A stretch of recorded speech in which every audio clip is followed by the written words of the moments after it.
kind of depressing how effective it is. It sounds so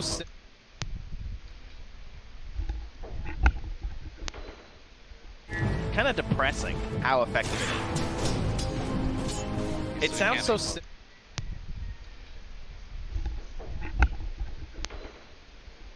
kind of depressing how effective it is. It sounds so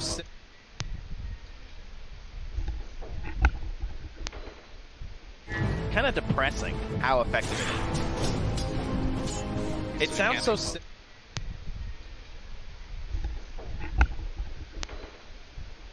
kind of depressing how effective it is. No. It sounds so down. Gabby, trouble. Gabby dies. Yeah.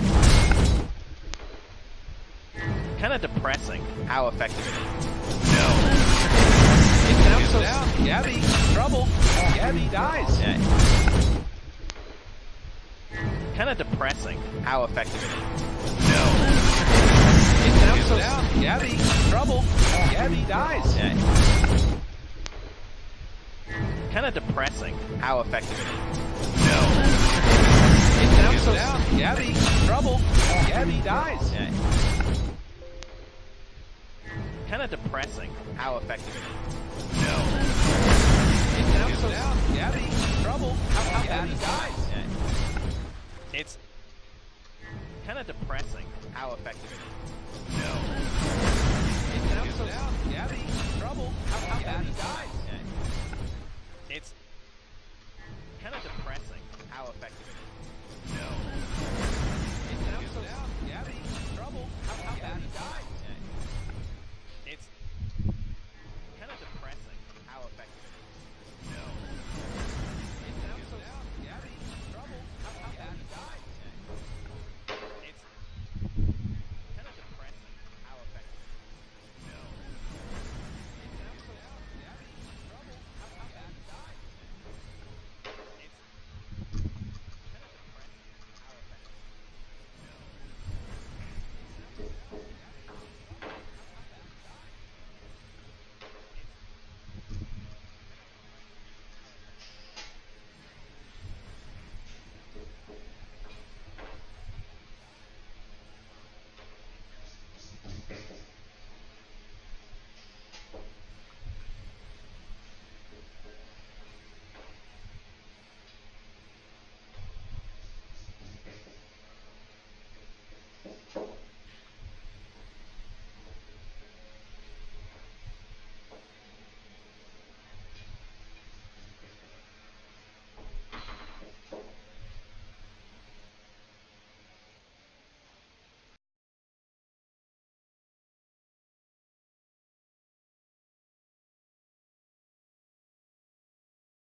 Quakevo with Exorcism, but if you Oh, can it's burst him at the Alliance. start, They're trying to bait Clark by mid. oh, this is dangerous. This is dangerous for both teams. The arrow, it's not going to land, but it does get some pretty good vision out there. With Exorcism, And they have a sentry too. They will know the target there if they get close. eventually fight into Isaac Forest, jump forward, the stun already out. They want to try and bring down Gavin. It looks like they're going to do just that BKB reveal from Mickey as well as that blink. AU jumps forward, but will get kills as well. That BKB is just like, I want to guarantee this. Right next to Pit. It's going to be in. They have buyback on Bristleback if they want to use it. Dropping down the center board. Hero goes out, gonna lay it down. That Prophet should get the trade. They're going crazy. They've got the lead. They buy back on the Bristleback. They want to come and contest this one. This is really scary. And Cuckoo's just gonna drop. 65 seconds left, but look at Roach is super low. And actually, you know what? That's just crazy. They buy back on the Bristleback. They want to come and contest this one. This is really scary. It's just gonna drop. 65 seconds left.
5 seconds left. They did drive them out. Now your Queen Pain dies, but she doesn't have buyback. Painful stuff. Now you've just given a pretty big lead over to Alliance now. Like 2K after they were down like 2K or something. Right before that, yeah, oh my GG's.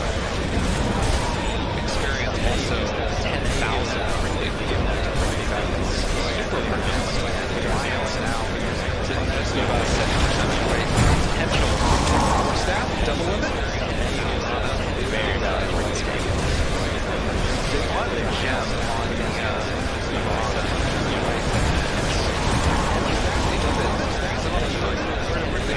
Probably on the courier for that, yeah.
These force staffs and Yules, the itemization and use of the TNC is ridiculous. Chase down looking for more. Koikva pops the BKB. They have buyback on Boxy. They're not going to be forced to use it. Got 3 force staffs on TNC so far. Radiant structures are fortified. So really nice answer against the Smack. They just can't find a target. Yeah, against the Smack, but also just the AA. You can't hit it without a stun. They're constantly moving themselves. Because like, they have the roots too. And if someone else is stunned, then you just your allies force staff you. If you're rooted, just change yourself. You know, they do need to pick tower. Because Train wasn't able to do it all the way up. We have now the spell amp. Not crazy.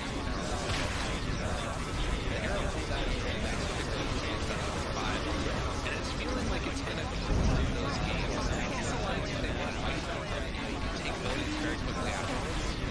TNC are making some wild plays right now. I think they should not play.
Stack people around, but if they're fighting in the pit, which it looks like is going to happen next. It's because Alliance is the they just need one. It's that classic thing about like I remember Baldo was like 2 years ago. His big metric for his Dota drafts was how many fights you need to win the game. And if you win like one big fight on the side of Alliance, this game gets very hard for TNC, I think. You know, whereas TNC, they keep like they're scrappy. Like this lineup itself, I mean, is just like it's like a lasso into this one kill and everything. The tower push isn't that incredible or anything. Whereas you win big fight as Alliance, and then suddenly you have Aegis and Cheese, and you're like walking the high ground. It's gonna be very difficult. Batrider for an opening. Sven needs to stay slow. Good Yule separate from Koikva. And the force staff keeps him alive there. Boxy runs into all of them. Ice Blast lands onto 2. Tim's gonna leap away. Doesn't look very good for Alliance. Chases down the ball. Yeah, this is a runaway. They don't want to take this fight now. Mickey just wants 25. He's 25 experience away. He just got 250 gold for that offside. It's like a hero kill. Did they take it from his support though? That's a real question. I think they call it before Gabby was Yeah, there we go. Okay, it's 25 minutes. We have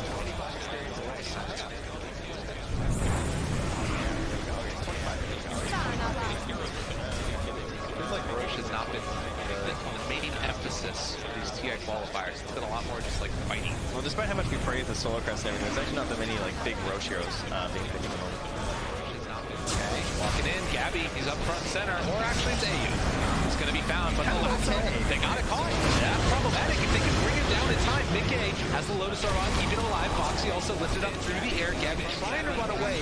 That fresh BKB. Stay on to him. That's right back to high ground. That's the end of that chase. That was Godstring. Cougar's right here.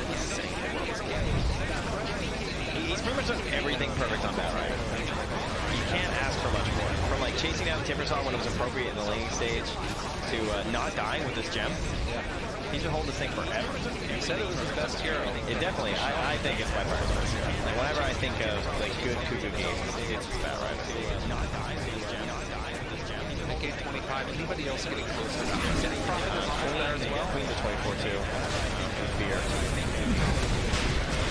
They're just walking into the pit. This is bold as brass. Yeah, they have the overgrowth and they have the ice blast. Oh man, oh goodness. Shiva's out. They see what's happening. In some trouble. Mickey jumps in, wants to find him. Ice blast isn't going to hit on anybody, but the 3-person route isn't going to be enough though. Gabby's still living through all this. The BKB is out already for Koifa. Gabby trying to walk away. He has his if he wants to use it as well, but they're going to retreat. Wait for this exorcism to go out. They have that lasso though. That's the one issue. Going down. They've got the exorcism alliance. Koifa's out already.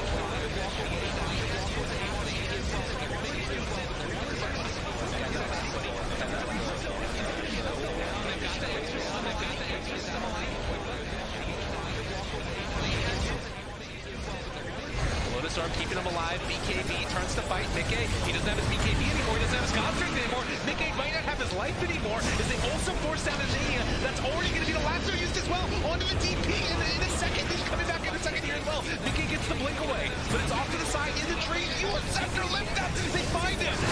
Another catch, another kill. H is gone, and TNC somehow do it again. Alliance chasing a bit too much there. They're playing in areas where the Treant is doing nothing too. That's one issue where this Agnums has not done that. I mean, obviously TNC have done a very good job counterplaying it too. They're playing in areas where the Treant is doing nothing too. That's one issue where this Agnums has not done that.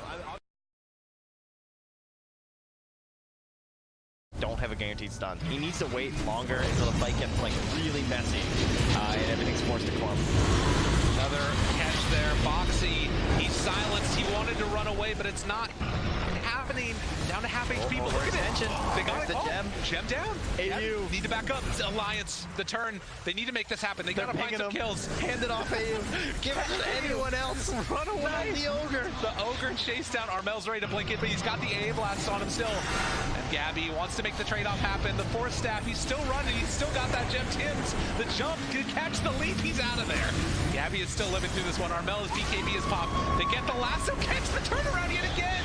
They've got him caught. Can they bring down the Death Prophet? Koifa up in the air, trying to find that kill. The fear, the chase down, but the Lotusarb again. Gabby's on top of him with his BKB working. Over to the side, they find Boxy again. They're going to try and take down Boxy. Koifa also super low. Oh my god, he has healed back up to full. Bait, dude. The Ogre brings him out with the gem. Now the DP brings him back with the cheese, but Gabby will not be punished. Oh, for that deep dive. They got Boxy again. They got Boxy, and we got buybacks from Mickey as well as Kuku. Right? Kuku came back in to help try and get the kill. What is happening? On a Koifa. We got an 8K lead for TNC. That's what's happening. The net worth just plummeting and rising here, and well, that one was the plummet after the Roche, all the way down, and that's gonna give the hand at 57%-ish. I see from Dota Plus. We're just under 60 total kills at 42 minutes. I mean.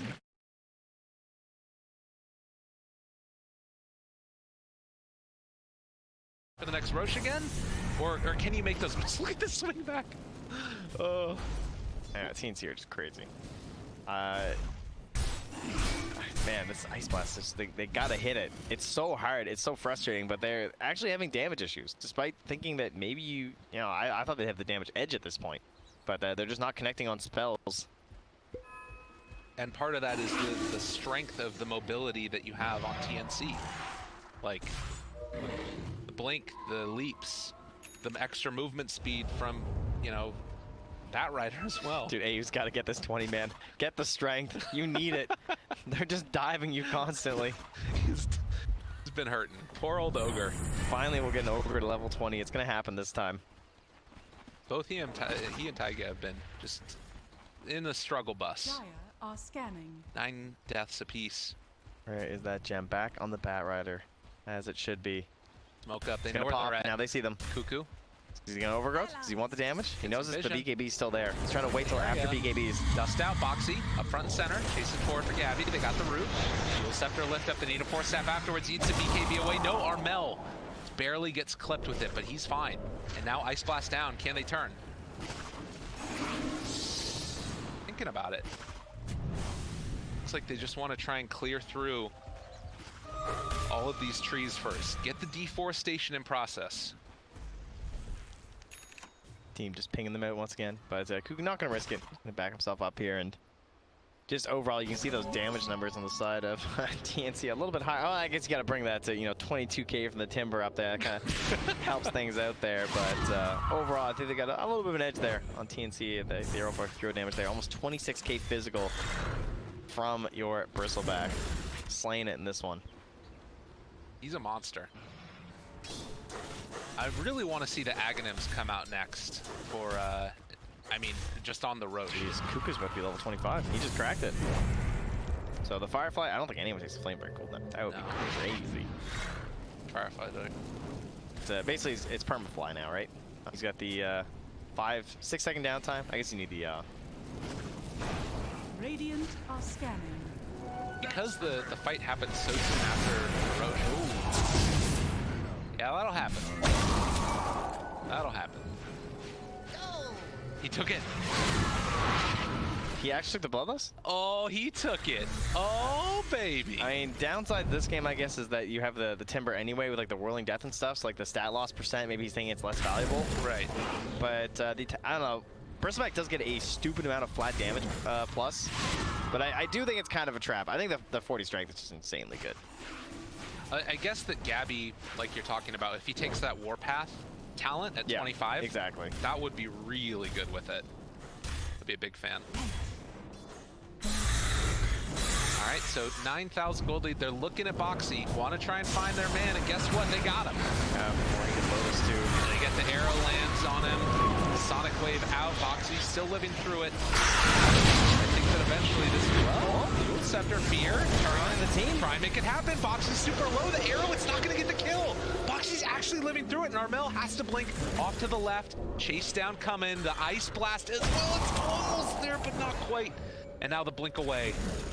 Armel taking the team on a walk. So he eventually makes his way out.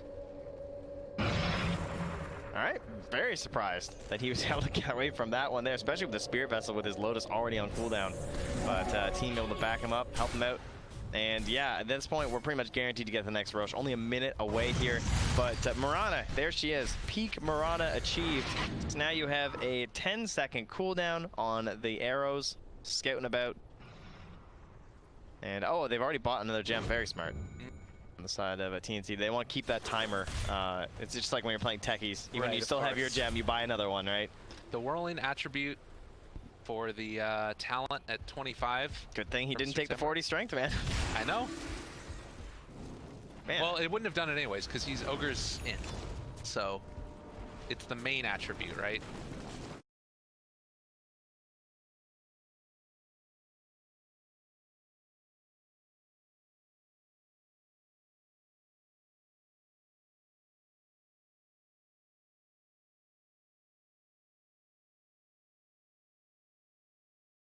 There's that, but I mean, it's cool in the Bat Rider is what I was gonna say, because the attack speed is pretty cool for Bat with the napalm. They take down the trees here. It's pretty much exclusively for the Bristleback, and I guess that Timber feels like he can get away enough with the chain that he doesn't need that extra 1400 range, but I always feel like that talent is just so nice to have on a Timber. Yeah, I'm a little surprised. Aghanim's Blessing on Roche. Ooh. Who does that favor? Oh, they got Mickey.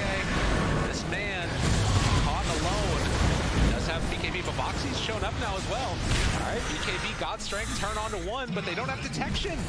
No detection at this late stage. The fear, the chase, the slow, the stun. They get the Sonic Wave, they get the kill. Mickey's gonna go down, and they also find another round. Look at the damage. Are you freaking kidding me? He's doing 700 damage to Bristleback. Yeah, this guy gets pretty bananas. I actually think that they should give the Aghanims to Gabby so he can keep Warpath up all the time. I think they're going to. Oh, no, they're giving it to Armel instead. Okay. Oh, no, they're not. He got the Aghanim. Are they? Yeah, they gave it to Armel. Yeah, okay. I mean, it's very good on Armel, right? That's like creep wave control and everything, too. It's true enough. But look at that damage that the Bristleback does.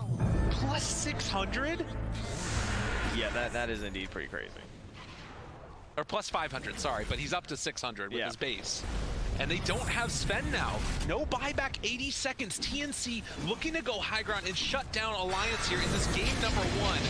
Feeling like we're already going the distance. Mickey is going to have shock and a little hero damage this game. Gabby, he's taking a lot of damage there. They didn't hit the chain and they pull him back in. Ice Blast though, it's gonna land on the floor. It's not enough. It's not enough. TNC, they take down the Timbersaw. No buyback. The arrow is gonna connect onto this Death Prophet as well, trying to push her back in.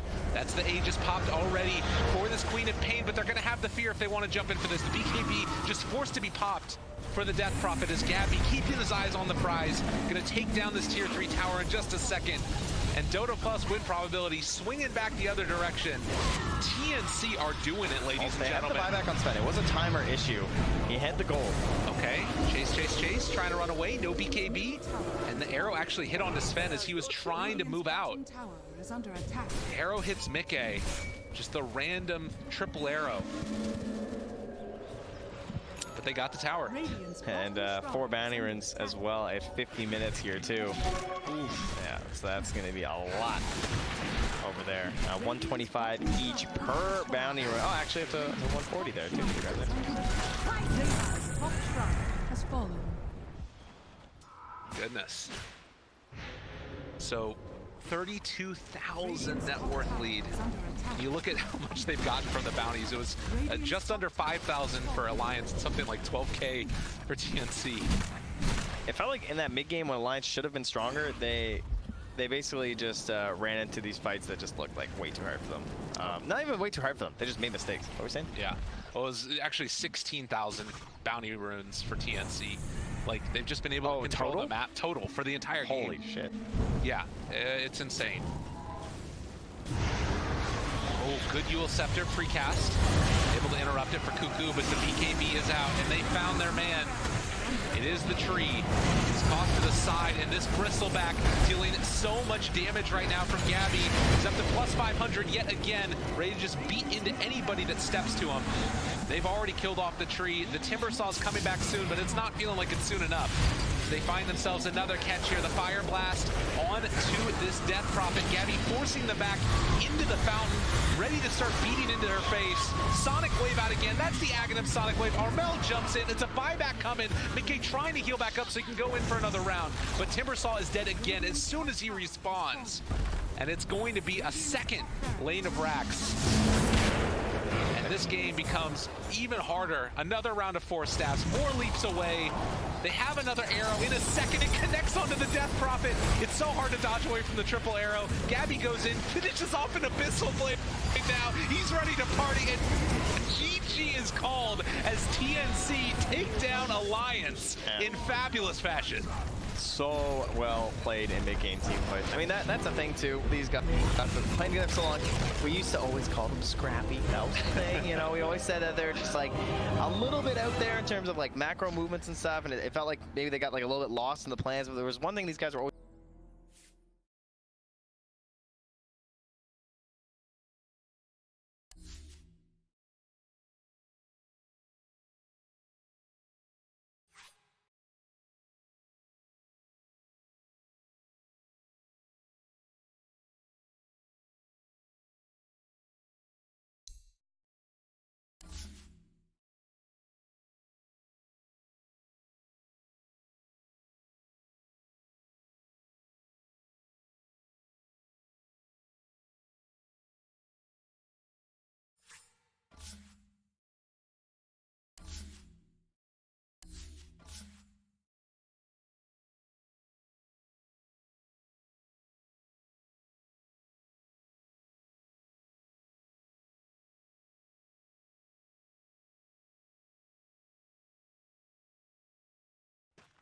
Radiant's top tower is under attack.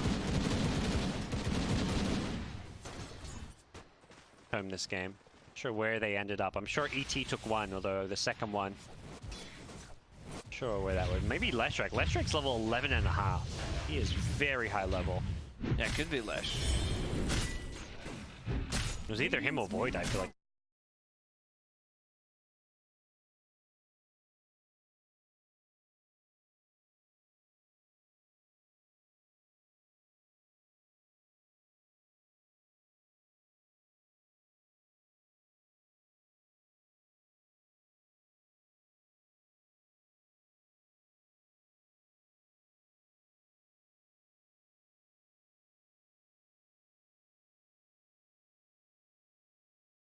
Invoker.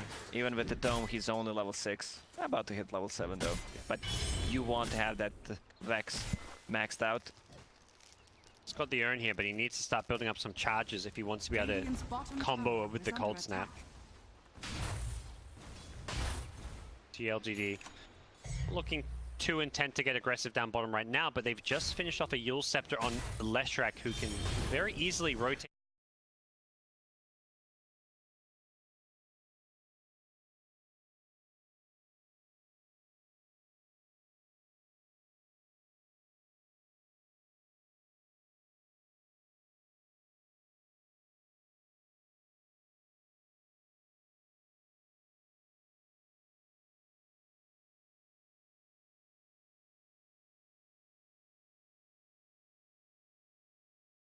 B. Pick up on the high ground, that one not scouted by the Radiant. Somnus is very scary with this potential Yule's initiation. The find here, CCNC could be the target, but the homing missiles there. Somnus does not want to follow this up as a result. Stampede being pumped now as well. He looks to go in for the hoof stomp. Can't find a good target. Charles has lost all his mana. They've killed Pyrelight Eye, but that's just a Crystal Maiden army. He rocks up to the fight with his Midas. He's got a lot of attack speed inside this Chronosphere. The Earth Splitter is there to combo, and it's CCNC. No BKB, no way out. He dies. The buybacks kicking in from both sides, Rubik and CM. Using these buybacks to try and take this fight. Yuari's come to this one with the God's Rings. One more stun. He's going to get Arme. Big kill for Yuar. Showing up to a fight, but unfortunately for him, the Yule Scepter with the Chain Studs. Is this going to be enough to bring him down? It sure as hell looks like it. This Leshrac's magic damage, just too damn heavy. The lift onto MSS going to pull him in nice and close. They've got the Sentry and the Dust for the Ghost Walk. MSS, he's still fairly fast with the Wex movement speed. He jukes the stomp, and it looks like he might survive. FY, he's stolen stun though. Dire's structures And that are nuke damage fortified. brings him down. Yeah, FY bought back in that fight, got 2 kills right after, exactly what he needed. Radiant's middle I think they could have tower saved the is under Faceless Void attack. if Leshrac used just a tiny bit earlier that Yule Scepter and Pylai die again. Yep. Slowed up. He shouldn't have any escape. Easy kill as well as the T1 tower. Pilot, I think, just a bit stuck there. Didn't have a TP. He bought back. It was a dieback, but he bought back and TP'd into that fight, I assume. And as a result, he was a bit trapped. So it is going to be PSG LGD coming out slightly on top of that fight. Both teams losing some big heroes. The Void goes down, as does the Sven, though. Carries dropping. It's the Leshrac, though, who, to me, is the real winner of that fight, since all the other, like, mids and carries died. He's level 14.5 now, and suddenly has 1,200 gold on top of that Yule Scepter. And he queues up a BKB, I think, recognizing that the magic damage this game is what's going to be the end of him.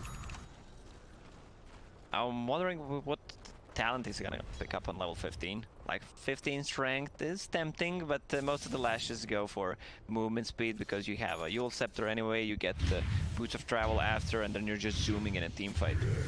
Yep. All that bonus movement speed can feel really nice when you stack it together.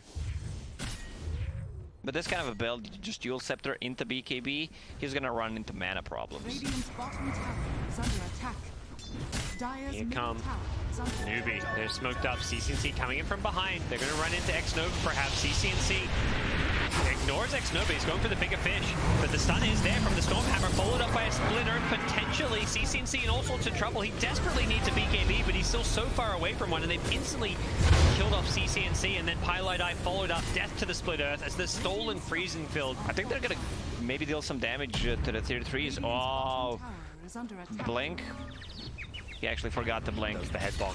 Yeah, he knows. Radiant's bottom tower has fallen. Straight out of the old Looney Tunes playbook there. Not quite what I was hoping for, but it's a one fight and a tier 2 tower without Void even being needed.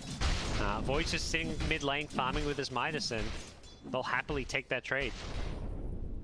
Sven's still on top of net worth, getting Radiant's closer to bottom his tower is BKB. under attack. And Lesh just bought Boots of Travel, went for that movement speed talent, 500. But this kind of a build, it's more greedy, getting a Boots of Travel at this point.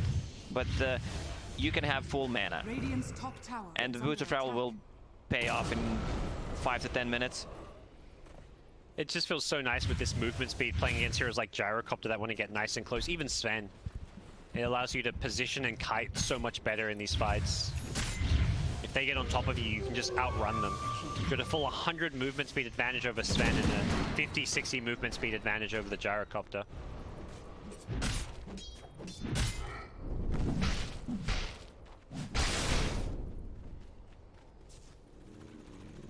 What do you think about Invoker position 4, at least in this game?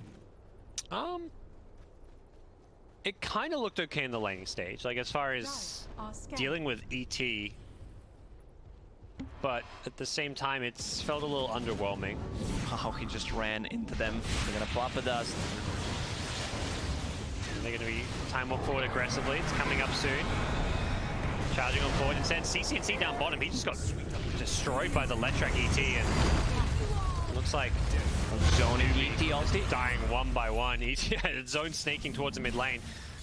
Chalice blinks away as well. You are pop the Godstrength for that one, and they're just chasing more. Godstrength being used. Newbie, they're on the back foot here. They're going to, barely dodge the Echo Stomp there as Somnus was hoping to find another kill.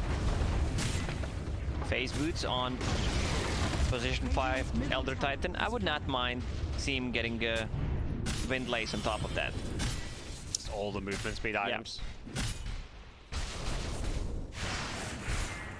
Full stuff queued up for now, but things starting to slip away quickly for Newbie. PSG LGD are playing some very crisp, clean Dota here.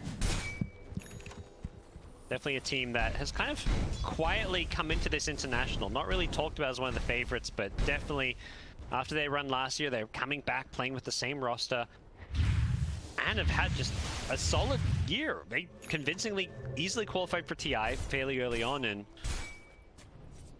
seeing them at the top of TI would not be out of We the didn't realm of talk too much possibility. about LGD, what their chances are of winning this whole thing, but I think everyone would expect them to be a top contender for sure. Yeah, there's certain teams you look at and you're like, yeah, that's a team that's going to win championships. The way, you know, you look at, that's like Liquid in the past, OG, VP, Secret. That's what you say when you see LGD and VG Gaming as far as the Chinese teams go.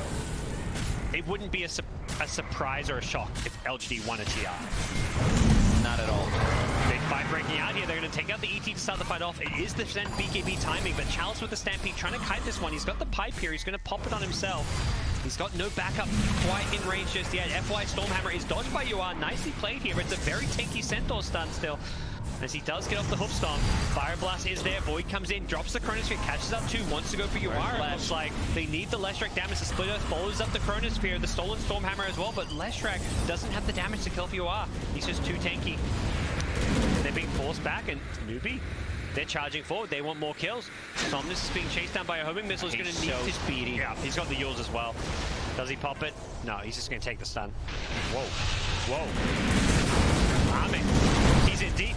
He's surrounded by the entire enemy team. He's been taken out. ET's now being tornadoed up as well, and Newbie are winning this fight. UR with the Godstrength is just cleaning up, and Pilot Eye gets a double kill on the end.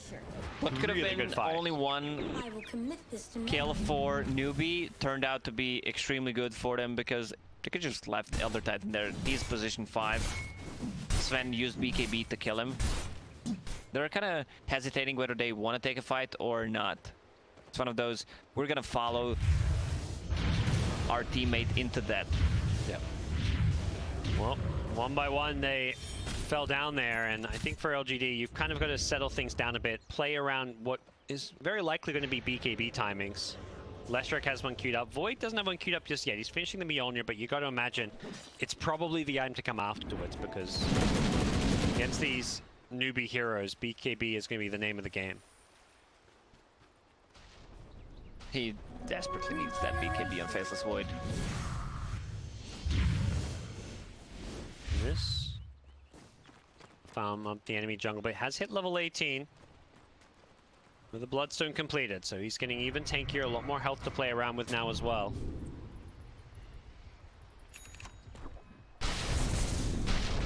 At one point, whole Newbie's jungle was warded. Now they only have one observer ward in the base, which reveals the items that Courier is bringing, any smokes from the base.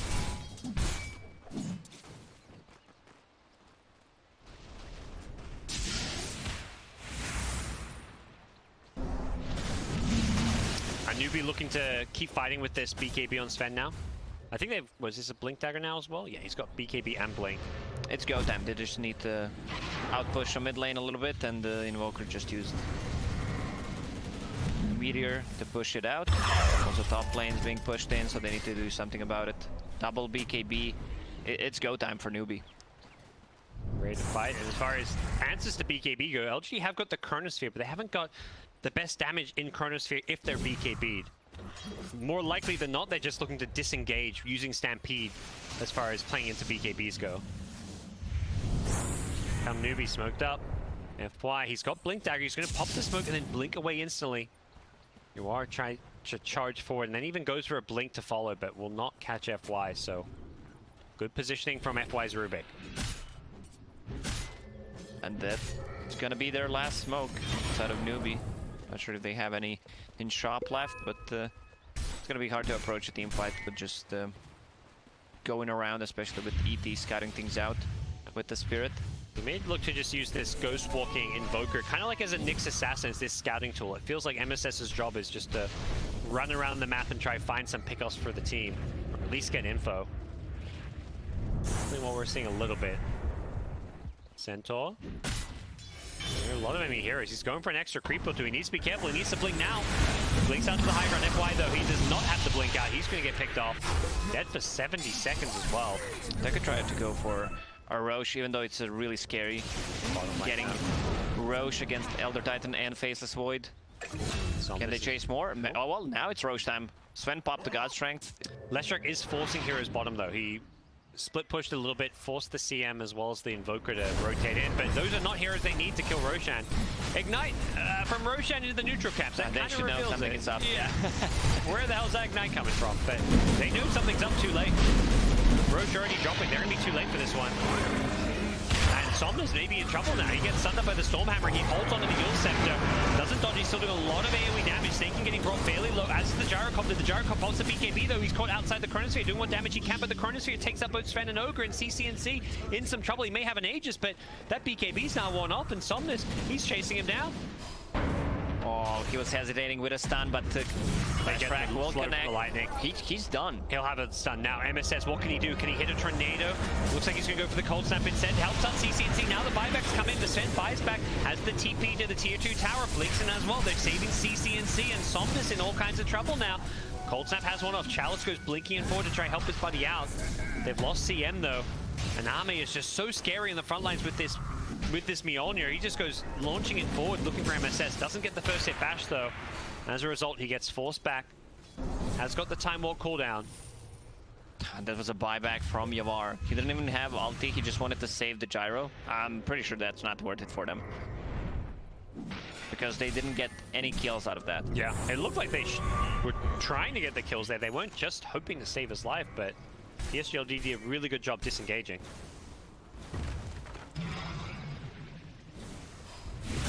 And now following that one up, they march forward, they group up. They have no Chronosphere for 45 seconds on the PSG-LGD side, but it does look like they're going to stall this game out until their BKBs come up. Both BKBs nearing completion. 600 gold for Somnus and about 1,000 gold needed for Ame. At this point, Gyro doesn't deal that much physical damage at all with the item build that he went for, so Sven will need to address these BKB carriers. Even the Sven, I feel like his physical damage is obviously significant, but it's not incredible. Like, he hasn't got that follow-up item. It's BKB Blink, and that's where he's still at. Needs that crit of sorts. Jungle, Pylon dive, caught out. Tornado is there, but they've got the follow-up damage. Now 19 Bloodstone charges on Leshrac. And that's a BKB for him. He can TP back with the BOTs. Does just that. They're waiting for Faceless Void's BKB. He also just hit level 20. Cast range, Time Walk on level 15. Also needs to use that massive Pydus. There it goes. Phew. No stress. Invoker just doing what he can to push out lanes. 2 points in the Exorc, so not the scariest or high-level Invoker just yet, but we will see that Invoker transition into the Axe Scepter and try to get some more levels to well and truly scale into that late-game Invoker that we all know and love. top just trying to get what farm he can as well to work towards his next time. There we go. Has the Crystallis queued up, so... Did have a Bloodthorn queued up earlier. We'll see just... Looks like the crit stick. And then he can figure out if he wants to go Daedalus or Bloodthorn. Smoke from LGD. Let's see what they can do with it. Teams playing around each other though. Could see a big team fight breaking out. They see Pylite now. He's dewarding. Not the ideal target to go for, but they may just take the CM. Quick easy kill. Stolen. Easy Bloodstone Nova. charge. Yeah. Now they're gonna take probably 2 towers on this side. Might even continue. Try to threaten a high ground a little bit with the Edict. Are fortified. Centaur double damage, also building some retaliate stack charges. Radiant's top tower I think has if you're a fallen. newbie, you're just looking to shove out these other lanes. MSS. Yeah, this He is the nukes thing that mid. I mentioned in the previous series. Safe lane towers are not dying. Radiant's middle tower is under See, attack. tier 1 on the bottom still standing, and they just killed the tier 1 tower on top.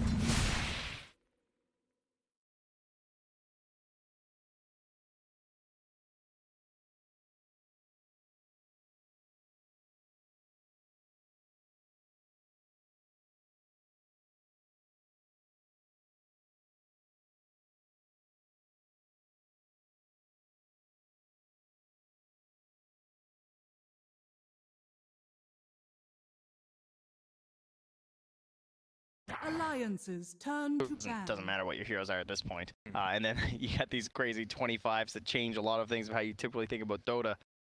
A Bristleback who becomes a absolute siege monster. So this time, how have things changed? We still have the Chen gone. We have ourselves the Oracle gone as well, but it'll be TNC again with the 10 first seconds pick, remaining. and again Alliance on the Radiant. So we're in the same situation here. 5 Okay. seconds So we'll just pick the same 10 heroes, because I think that's how Let's drafting run works. it back, guys. Yep. TNC Predators Oh, turn they to banned the ban. Mirana. Alliance are not down for the full run back, it turns out. So what do you think about that Mirana? Because it caused trouble, but in the early goings, it didn't really feel like it was doing that much in the laning Alliances turn stage. to pick. I think it was a very elusive and annoying 4, and then the Moonlight Shadow is definitely a problem because there were fights in the mid and the late game where they just straight up, as you said, didn't have detection. There weren't slots on the Sven for Dust, and the Timbersaw probably could have had some, I guess, but these supports couldn't even keep up and try and get any vision there too. So Sven, with all the problems he already had, also had a vision issue too. So 10 seconds I'm okay with remaining. banning it. You know, they've been playing it really well. Game's been going good. That wasn't the best example, I think, of the 5 support seconds Mirana, remaining. because he also has like an early game that he usually plays for Tims, and he just sort of missed that out. Alliances Didn't have the right turn to setups in the lanes. Mereska has arrived. But they did not ban the Taiga Dark Willow. They banned that Shadow Demon this time instead. Mariska has arrived. Indeed, he What do you she think of has for my, Taiga. my Scottish accent? Very good. I'm sure they'll go Willow Luna, and it'll be great. Luna. What? That's not what she says. What did It's she say? Nova. No. She's not a Pokemon. She doesn't just say her own name. Luna. Luna. Luna. Not how it goes. All right, Insania not deterred. He's like, listen, I know that last game was a little rough for your guys, but I got this. Okay. It's gonna be fine. Dark Willow, as opposed to the tree in terms of securing that you get the AA blast. I think it's a little bit better in a way, but again, if you just get like a ton of force staffs, I guess it's not as value because you don't have 10 the Sven seconds on remaining. Alliance, right? Yes. Yeah. Well, we'll see. 5 Who seconds knows? Maybe they remaining. do have the Sven on Maybe. Alliance. Maybe TNT are like, yeah, okay. That took a lot of effort, of course, to deal with that Sven in the last match. Full commitment on like 4 heroes of items. So even though they won the game, you can see they were able to shut them down, but it took a massive commitment and still made the game. Like they still had to TNC make some really nice plays in order to win that one. Yeah. But there's some stun to Okay. follow up from the Ogre. We'll probably have another 5 Ogre, I would say, at this point, and then threatening that off-lane Leshrac, just like we had with Vici Gaming. I guess that was a safe lane Leshrac. Yeah, well, that was a Papa. you know, it was a Papa. Alliances paparazzi. turn to ban. And they do ban the Sven. Not gonna let it happen. Fairly good versus Leshrac with like the burst damage and everything. TNC Predators turn to ban. Take the Ember out of the pool. Probably Storm. Looking good for either team right now. Isn't Dark Willow kind of good against Storm? Am I crazy? Remembering Well, it this? depends. You need an initial stun, right? Because he should never get rooted. Yeah. Well, you So. could Yules and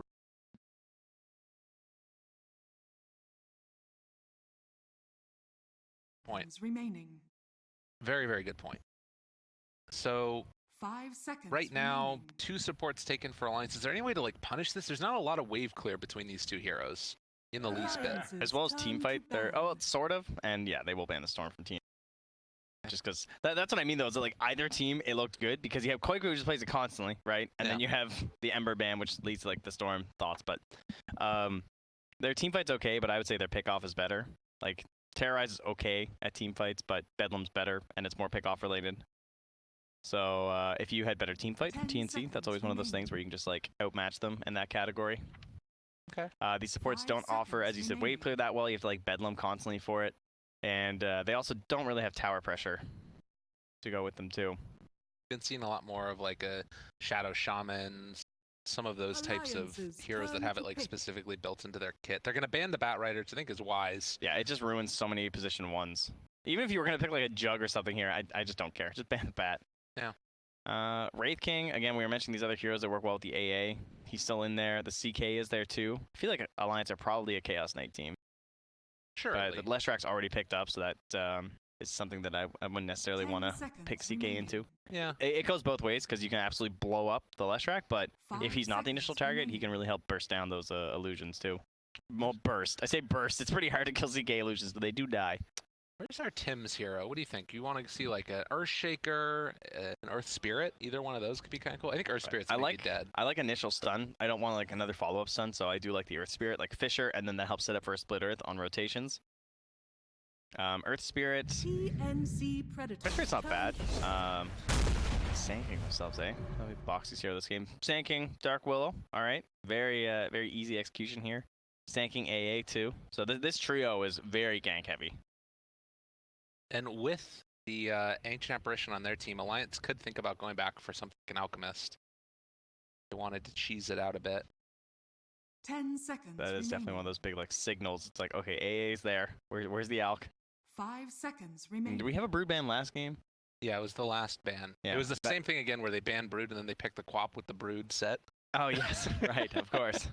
For Armel, yes. Yeah. So we do have to watch out for the potential Brood in here, but you know, Alliance would have options. For example, at this point, TNC don't currently, but you know, I'm sure she won't make it to the 10th pick. So Cuckoo's other big heroes. He has a good Beastmaster. I feel like he's I gonna play wanna say. Leshrack. He is good Leshrack. Yeah. I think this might be his.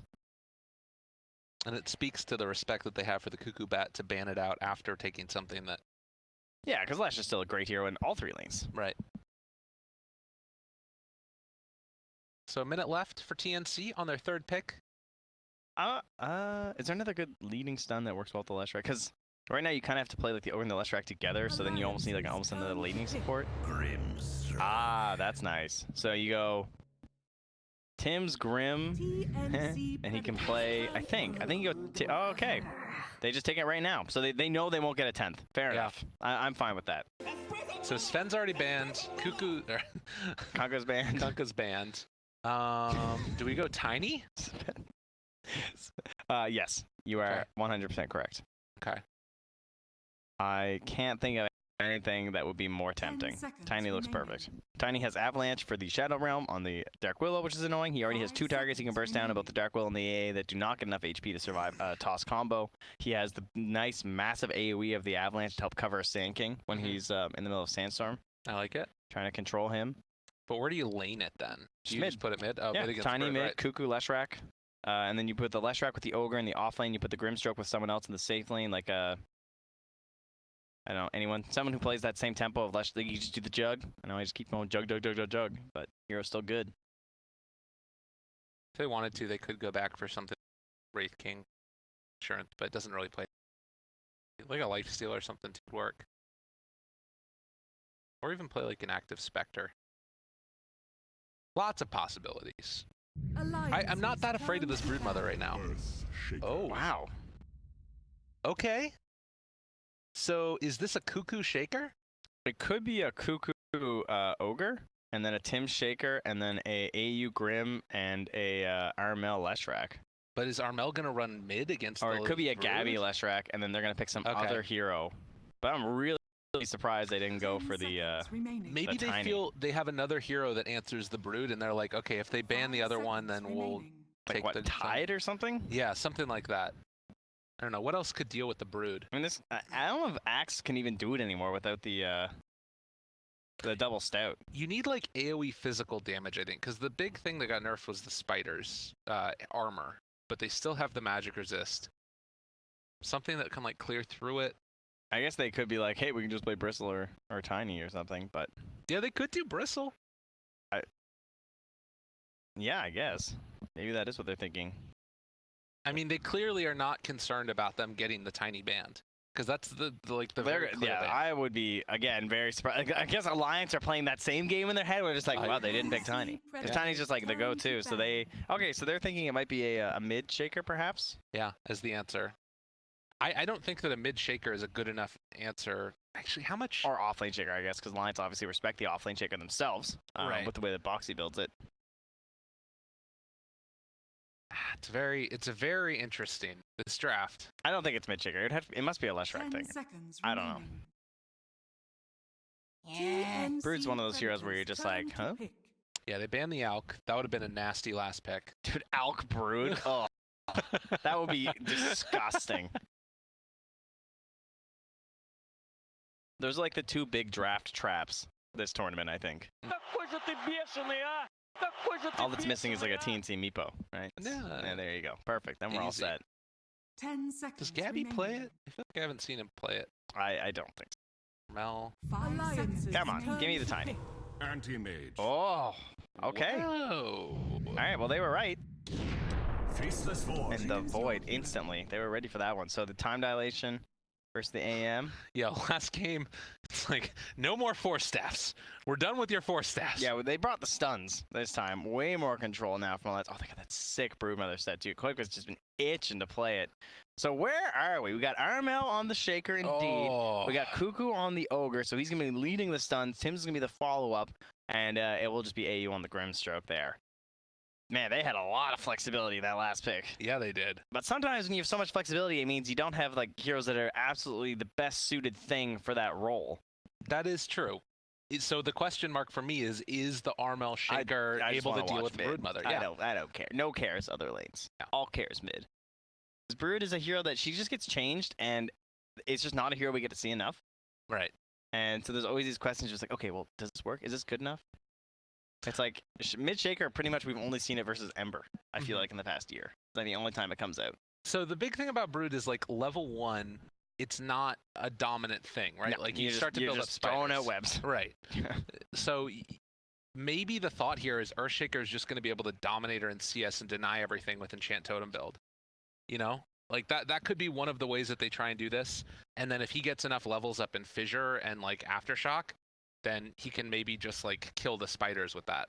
I am ready to be entertained. Yeah, this is going to be a very interesting game. Ladies and gentlemen, if you're watching from home, keep your eyes on mid. We're going to keep our eyes on all. What do you mean? If you're watching from home, where else are they? That's a good point. Are they behind? Hello? Hello, are you back here? there? Hold on. Oh, there's someone behind the light. If you're watching Incline, watching the mid lane, we'll keep our eyes on all the other lanes and let you guys know what's happening. As of course, the wonderful Helper and Wepas keeping our eyes off where we need to be. But yeah, interesting matchups. Who's a Liquid fan there? The Alliance are Liquid fans. Interesting. It's their prediction. He tossed out a couple balloons. There we go. It's insane. Yeah, he's the Liquid fan apparently. Okay. You even trying? That's impressive to keep that thing. That's like kicking a rock down the sidewalk. You What know, is? he's keeping that balloon perfectly in line. He had it going with him. see. Pools thrown out there as Cockapoo? well. I can't do my voice like that. I just can't do it. I just can't do it. All right, interesting. Oh, Taiga. Huh. I know. It's So really scary. scary. Hey, he's a thinker. Player with the most lasts. It's 7 minutes, guys. My prediction Dude, buzz. What do you think? It's gotta be the Earthshaker. Who's right? Boxy leaning against? It's good. He's good at spider legs. 30 seconds to battle. All right, happening? you're right though. What if it's the Brood though? What if she just runs away?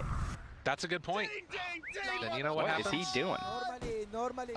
That's a good question. I don't know. He's preparing. He's like, I'm not gonna let her hide in here. This is pretty smart. He's just cutting all the trees, making some paths. Huh. It's good places for him to run too, I guess. Drops down his flag, and looks like TNC going to be able to secure the 2 runes down bottom. Fortunately for Gabby, not able to steal away any himself, and he's going to do some nice little quick pick there.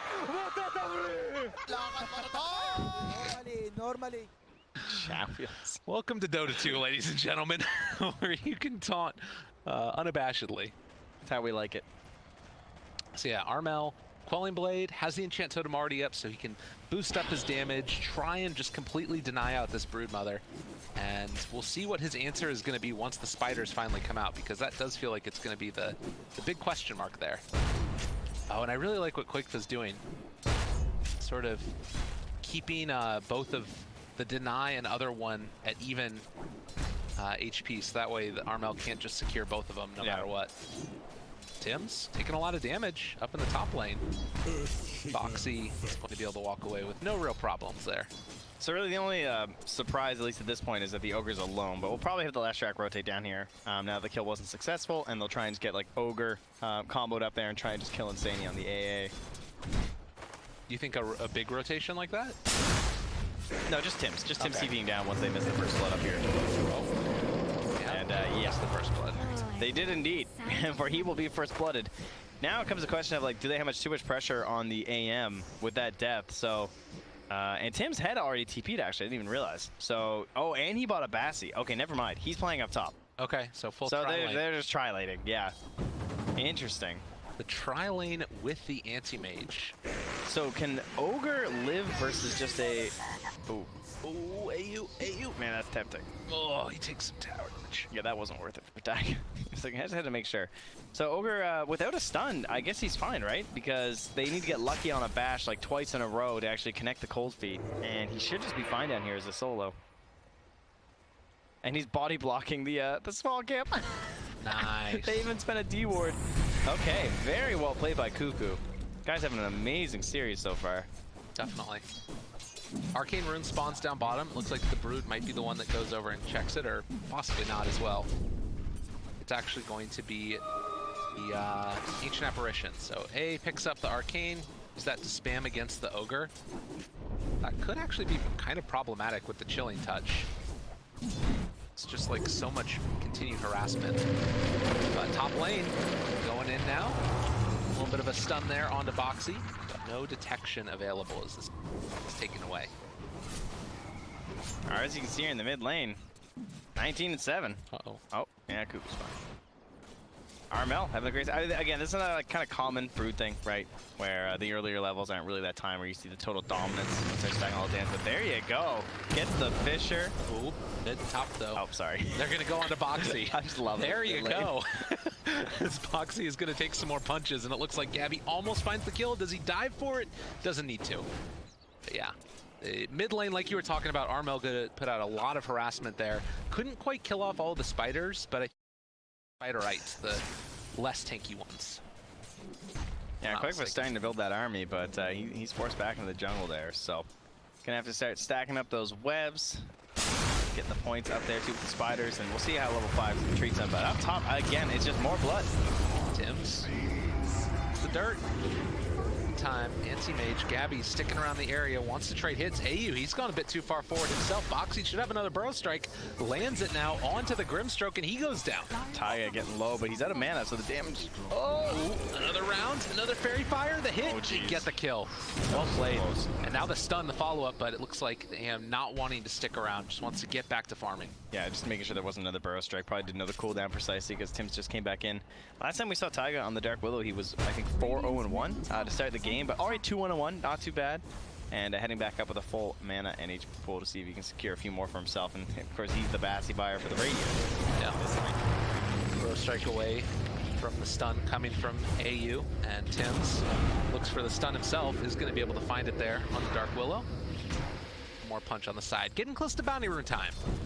See how this works out. Also getting close to Armel Echo Slam time. That is scary, because you know that when it's the mid shaker, he's going to be stacking those points in the aftershock. A lot of times you're not that worried about the early echoes versus Earth Shakers because they tend to have more points like the Fissure.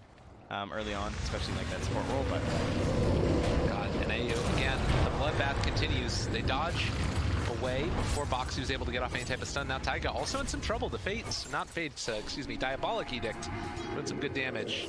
And might actually snipe him. AU, ooh. Go away there, buddy. And that does mean that Alliance will be able to secure the 3 bounty runes rather to the 2-1 of TNC. oh, Cuckoo. Oh, he's out of mana though on the AA. So he should be okay. Well, unless they get the bash, of course. And Mickey had the wand, but didn't have his time walk back up, so he didn't want to go for it.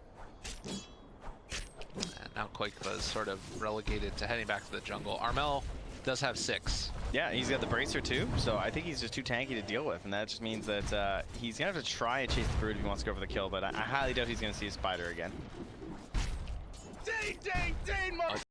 It's really tough to make that work. But the other thing, honestly, is like, even just Broodmother walking in and trying to get last hits, I think Armel can just kill him. Yeah, that's... Like, without spiders there. Yeah, and I know what you mean, yeah. It's not a good look. I thought that he'd have actually a chance to harass him a bit more, but just that early armor is too much on the Shaker. 5 already. Ogre throws out the stun, secures another last hit, but the slowdown comes. Insania need another bash here on a Cuckoo. Actually, they don't. Insania gets the DOT kill. 4-2. Less than 1,000 gold lead, and Armel, we're talking about so far, leading in the last hits, these early stages. And also in terms of net worth. 7 minutes too. All right, Armel. Keep it up, buddy. You got this.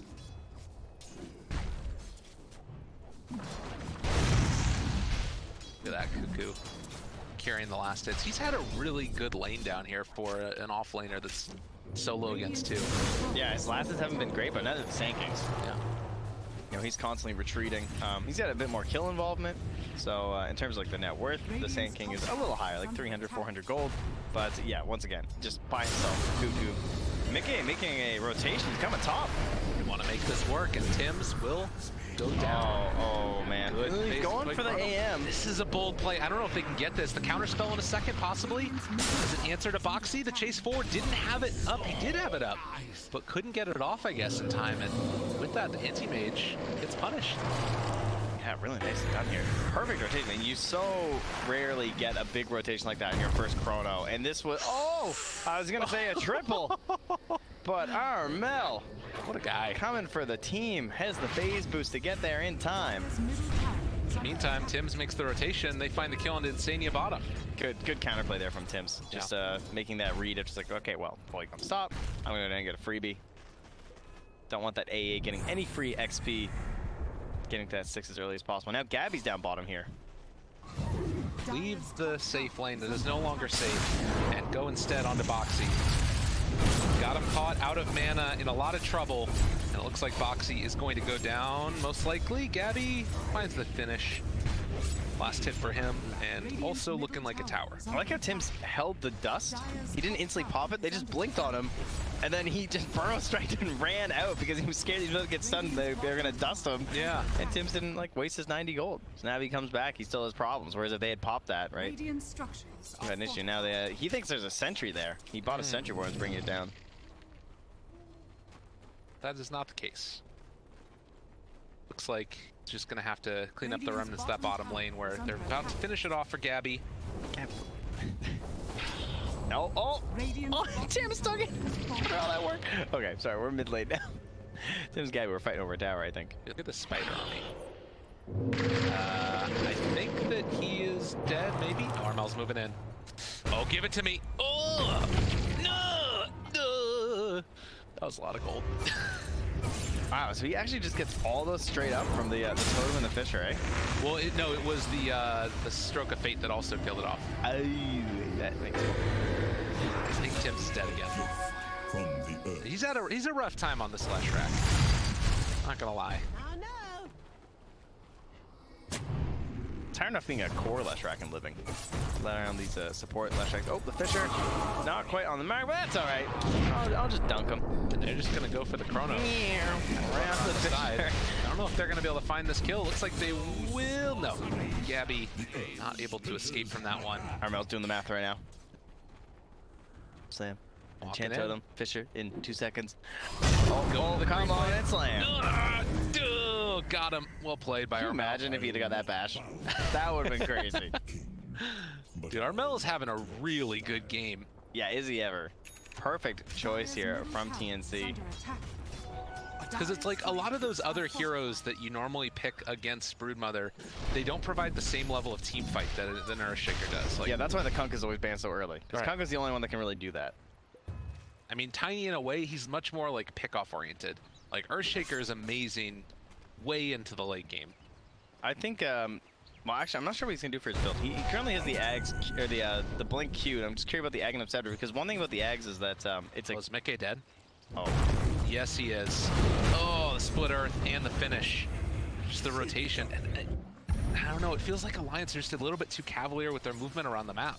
Getting punished for it. Keep in mind, though, that this guy is 0-0-0 on the Broodmother, and he's kind of close to share. I guess he's like 1k behind after that kill. It was a little close before. This guy's 3-0-1, and now he's with Mana Talent to make up for his phase boots, as they will grab now Cuckoo, though. That is a core hero, of course. Yeah. Not the position 5 Ogres we've been seeing picked off all day. Earthshaker has his Blink Dagger, but it's back in base, so cannot bring it out to him quickly as he might like.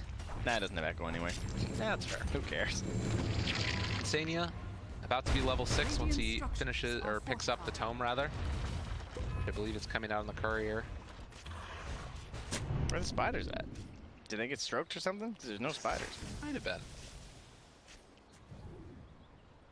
So 11 minutes. How worried are you about this anti-mage at this point? Do you feel like he's having I'm an not okay game? worried about aim at all, because I have Tim sitting here with 2 wards just saying, hello, would you guys like to come for some kills? Perhaps smoking up with a Blink Dagger? That sounds like a great idea. They don't actually have a smoke, though, so Armel's going to have to do it with the Blink itself.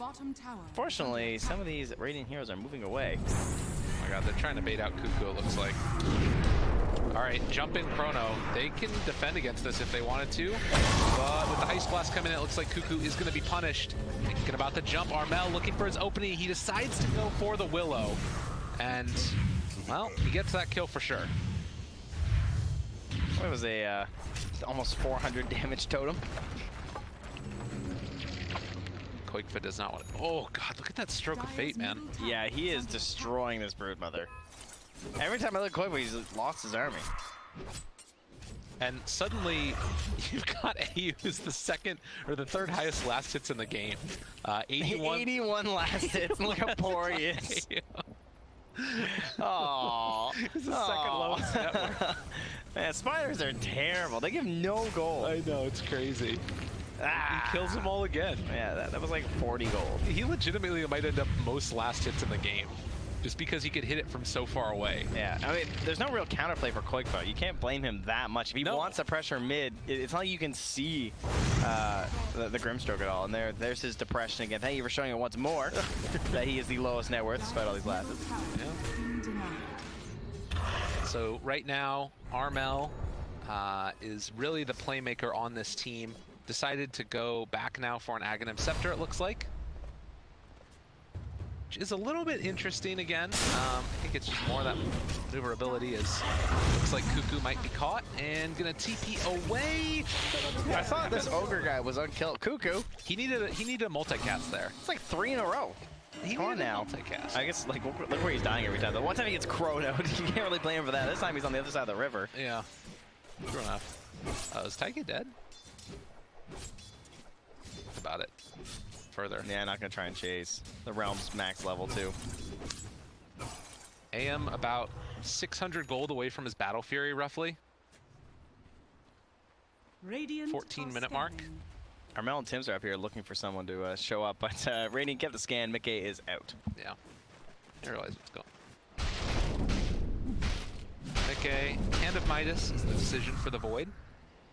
I think Armel, like, this is why I don't like the Blink that much in games like this, is because the Blink only feels good with Echo, whereas the Aghanims just feels really good. And I kind of feel like he can't just be camping around like this. The only way this works is if he somehow gets his kill, but they know it's not, they know the Shaker's sitting here. Well, I don't know. They actually just show up and also able to get the Sand King. See, that was the problem. Oh my They god. didn't know. I guarantee they knew because they scanned. They Yeah. knew he was sitting in there, but they thought that when he came in, Boxy would have the counterplay. Unfortunately, he got the worst possible timing of where he got hit by the Fissure too. Because the whole plan was that, yes, we know that Earthshaker's going to jump, he's going to echo you, I'm going to Burrow Strike, and then you're just going to chrono everyone, and we'll get a kill. Because I'll be able to just like Sandstorm or whatever. That was the issue. Yeah. And It was a smart play, Right. but they outgained themselves with the second stun. Tim's the fear, terrorize out onto several, and that's going to be the big turnaround that they needed. So they take down Armel, they take down Tim's. Playmaker's dead. It is still space for the anti-mage, but it's not necessarily the greatest feeling in the world. It looks like he's going to have the Battle Fury brought out to him just about that 15-minute mark and head off to the jungle to farm. As far as space creation goes, it's still working for TNC, but Alliance, they've been able to pull some stuff together. It's just kind of crazy that it's like, you know, this Broodmother was only one tower taken so far. I mean, last, yeah, now. 109. He's got more last hits than his AM. Oh, all right. Oh, they're tied. Yeah, they switch Neck back and neck. forth. This is an epic battle. He was even hitting neutrals trying to beat him right now. He's like, yo, what are you at now? 116? I'm 150. Oh, moving in. Cuckoo in trouble. Gets caught. Armel looking for the combo. Can they kill off this Broodmother in time? It looks like they will. Gabby finds the finish. Chronosphere comes out with the epicenter. Great play coming in from Boxy. Can they kill him off in time? The silence! Oh, it's not going to be enough, though. And Armel chased down for the moment. Has an enchant totem. Mickey. They still have Burrow. Jason. Burrow strike comes through. They take him down. Alliance doing him dirty with Boxy. Oh, I was like, oh, he's not burrowing him. He's like, wow, that was really smart away with the spell shield. And then he's just like walking away in our mouth. He's like, oh, he's still not burrowing him. 3 heroes. Oh, that's good. Yeah, that's the way to do it. That was patience right there from Boxy. So often he has been the playmaker for this Alliance team, like getting everything that they need. Whenever they're like losing games and everything and like, oh man, Alliance aren't looking so good today, it's just like, your boy Boxy is going to get his hero, be it the Sand King or the Shaker, and he's going to win you some Dota games. This guy loves the big playmakers. 800 damage dealt with 1 Burrow strike. Give it to me. That's pretty good. Give it to me. Dire's top tower has fallen. And Mickey on point with the Chronos once again. Yeah, he's doing it. Gabby has gotten his Battle Fury at this point. Is this a game? Oh, let's watch this again before we get into Oh the- yeah, here we go. The only problem was that they couldn't quite save Quickfoot. It's like, I'm coming with the ground. Oh, sorry, bud. Yeah.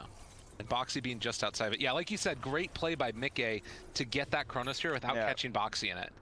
Because if you do at that point, these kills don't happen. Yeah, and like, he had a 2-man burrow right there, and he just waited and waited, and then it was like, oh, perfect. Unreal. He bait them in a little bit. But yeah, it does have that feeling in this game of, you know, an AM that's kind of been left alone, but there is a Faceless Void still that he needs to be concerned about, right? Like, can't Void eventually cause enough issues for him? Yeah, for sure. And then we're going to have Broodmother eggs, which is another thing we don't want to forget about. He's going for the BKB first, because it's a nice BKB game versus the Shaker, versus even just the AM, the Leshrac, all these nuisances for him. Grimstroke too, I suppose. Some chain stuns. But once the Ags is out, it's just like Broodmother is such a terrifying hero to play against. It's like super fast. Look at this army right now. Where is my Grimstroke? Move in. Oh god, this army. Armel getting the walk away, chase forward.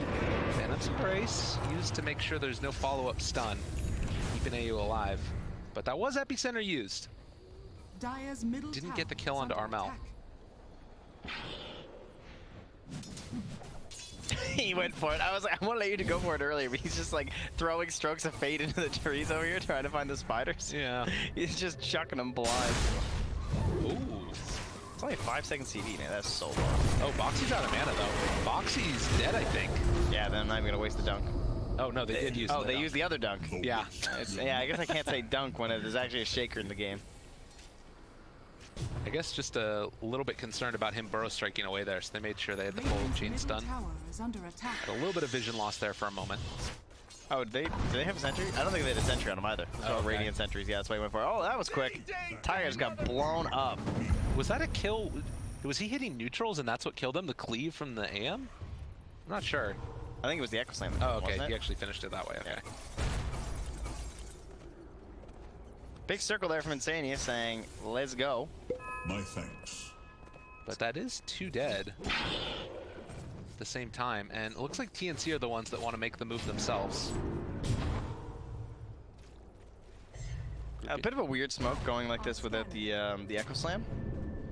Insania, spot him. Jump forward. Oh, good force staff. Quakeva moves into position as well. Tims needs to run, but he is going to be the sacrificial lamb, and they actually chrono the Earthshaker. Chase forward for this guy. They have the Terrorize available if they want to use it, but it doesn't look like they're going to need it. Yeah, Foxy with the save. Helping Insane now. That helps Insane to get this track down there onto AU, who's going to have to try and TP out. More punch. Aggie gets the kill. Jeez. Over and over again, they're doing it to him. And Cuckoo, he's going to get burrow struck here in a second as well. Radiant's top tower is Can under they get attack. time with other heroes? I don't think so. This Ogre Oh my has god, had the a body block. abysmal game. Like, poor Cuckoo. We Dude, praised Foxy him so body much. block. Yeah. He blocked him until the turnaround. Cuckoo's just going down again. Radiant's top I tower mean, we is look under for this like attack. early Midas when you play this core Ogre, and then you're like, oh man, he's gonna get so many items now, and he just got hasn't. nothing. It's broke as a joke. Radiant's Oh, top tower Gabby. is under attack. Gabby. Manta? Alright. Walk away. Find those illusions. Easy 64 gold. I was trying to bait him in, Dire's just bottom tower dispels is under it, attack. then backs out. It is going to be a 2,000 gold lead for Alliance, who feel like they've taken kind of firm control over this one. But it is a bloodlusted AM. Something that's not easy to deal with in the later stages if you can get towards those items.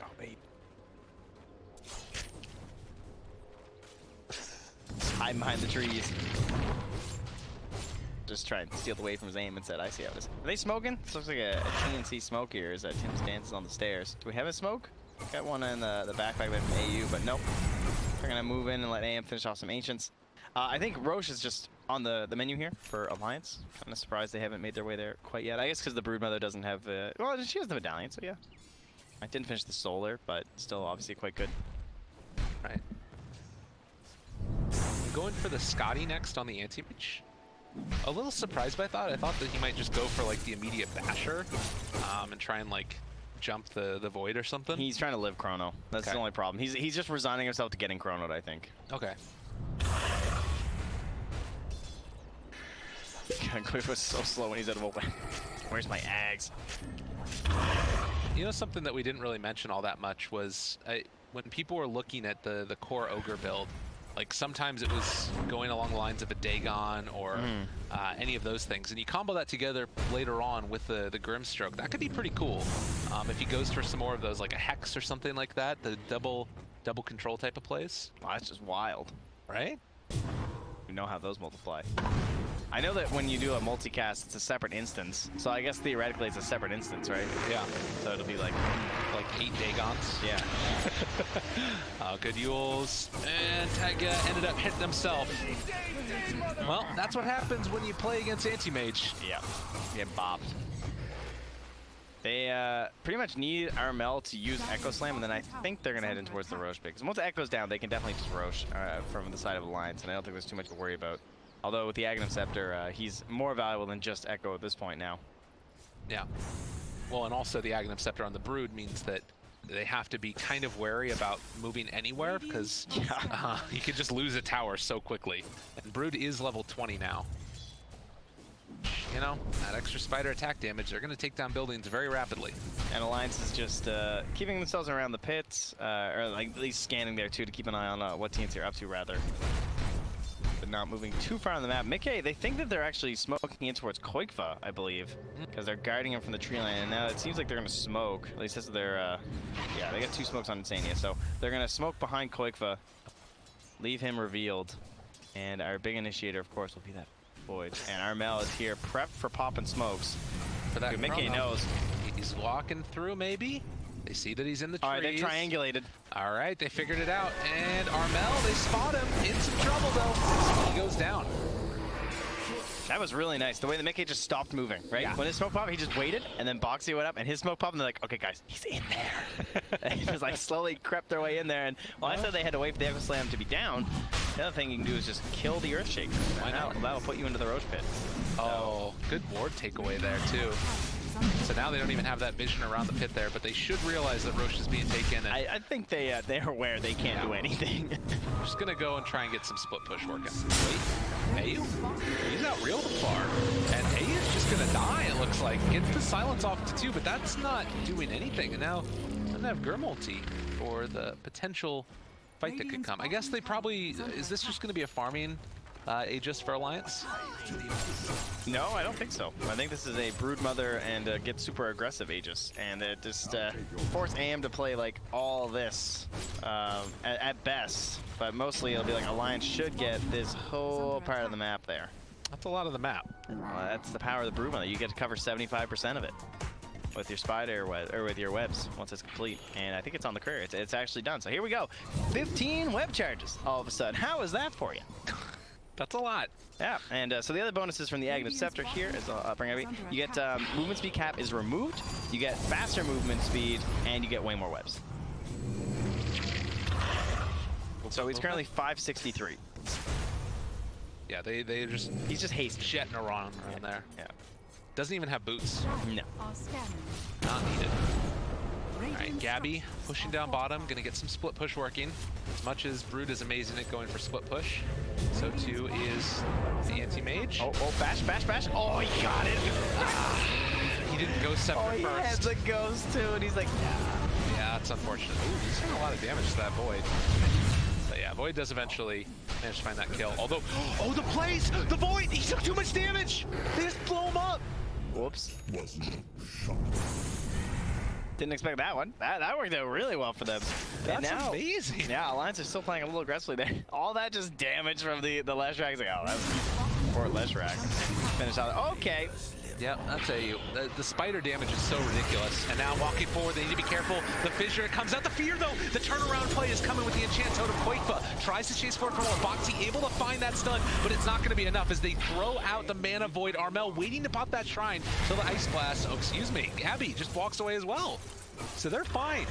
The pipe doing work for them there. Pretty dangerous to be up this far without your Void, though. The pipe is so valuable against this team here. Don't tell them. They just walk right past. They jump over them. This was the team with Aegis. Those supposed to be making the moves, but TNC somehow outfight them. Murder of Tim's. And they will at least secure something too, because one of the things that's going to be frustrating is that even when you win that fight, there's nothing to gain, but there was still a tier 1 tower in that mid lane. And no way chance they were going to defend that without their two big controllers of the team fight in the face of this Void and the Sand King. Did they Now- just know this ward? I think. Wait, no. Did they not spot it? He can't see that high ground one.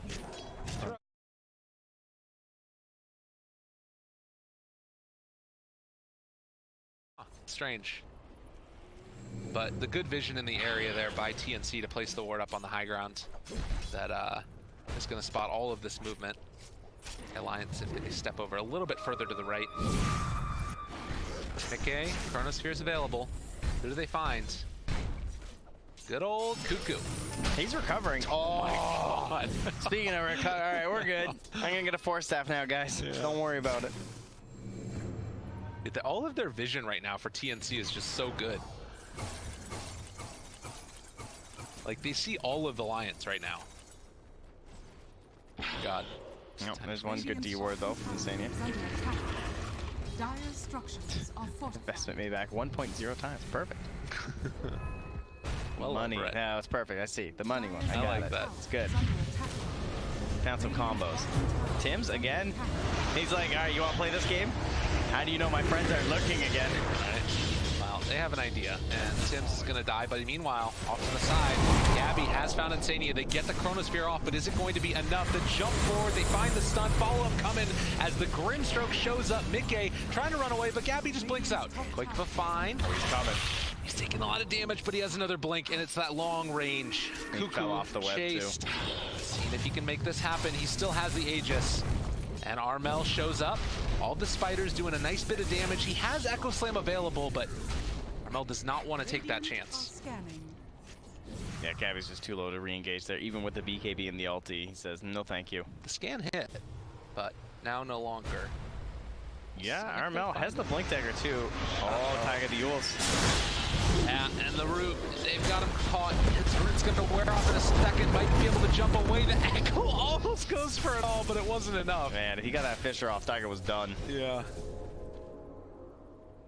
Gabby, in the meantime, has continued to reign at the top of the net worth chart. Hoping his team didn't see that solo shrine right there. Oh, what? Oh, misclick. Oh, is he going in for Mickey? Silence, but not able to get there.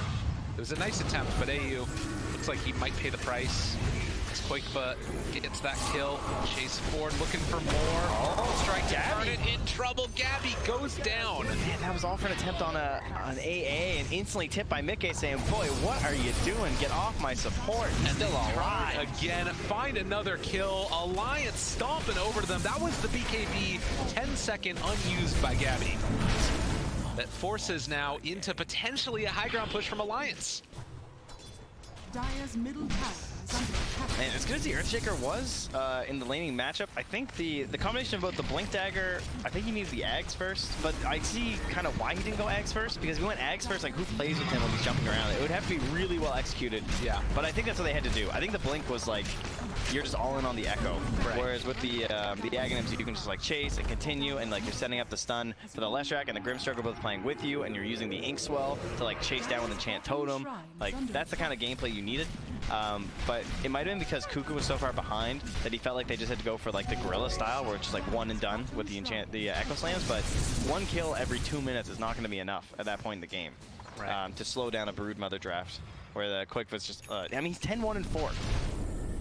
He's been monstrous this game. And as much as you can say, like, oh, run in and, you know, get the Echo Slam that kills off the Brood, it just hasn't happened because Quick is microing his spiders really, really well. And now, TNC are in a position where they need to hold out. They've got to hold high grounds, but every second that they're just stuck in their base, Alliance are going to get further and further ahead. Now, one storyline that has had a lot of talk in this tournament has been Alliance ability to finish off games. You knew where I was going. I know. That's a big swing. That's not just this tournament.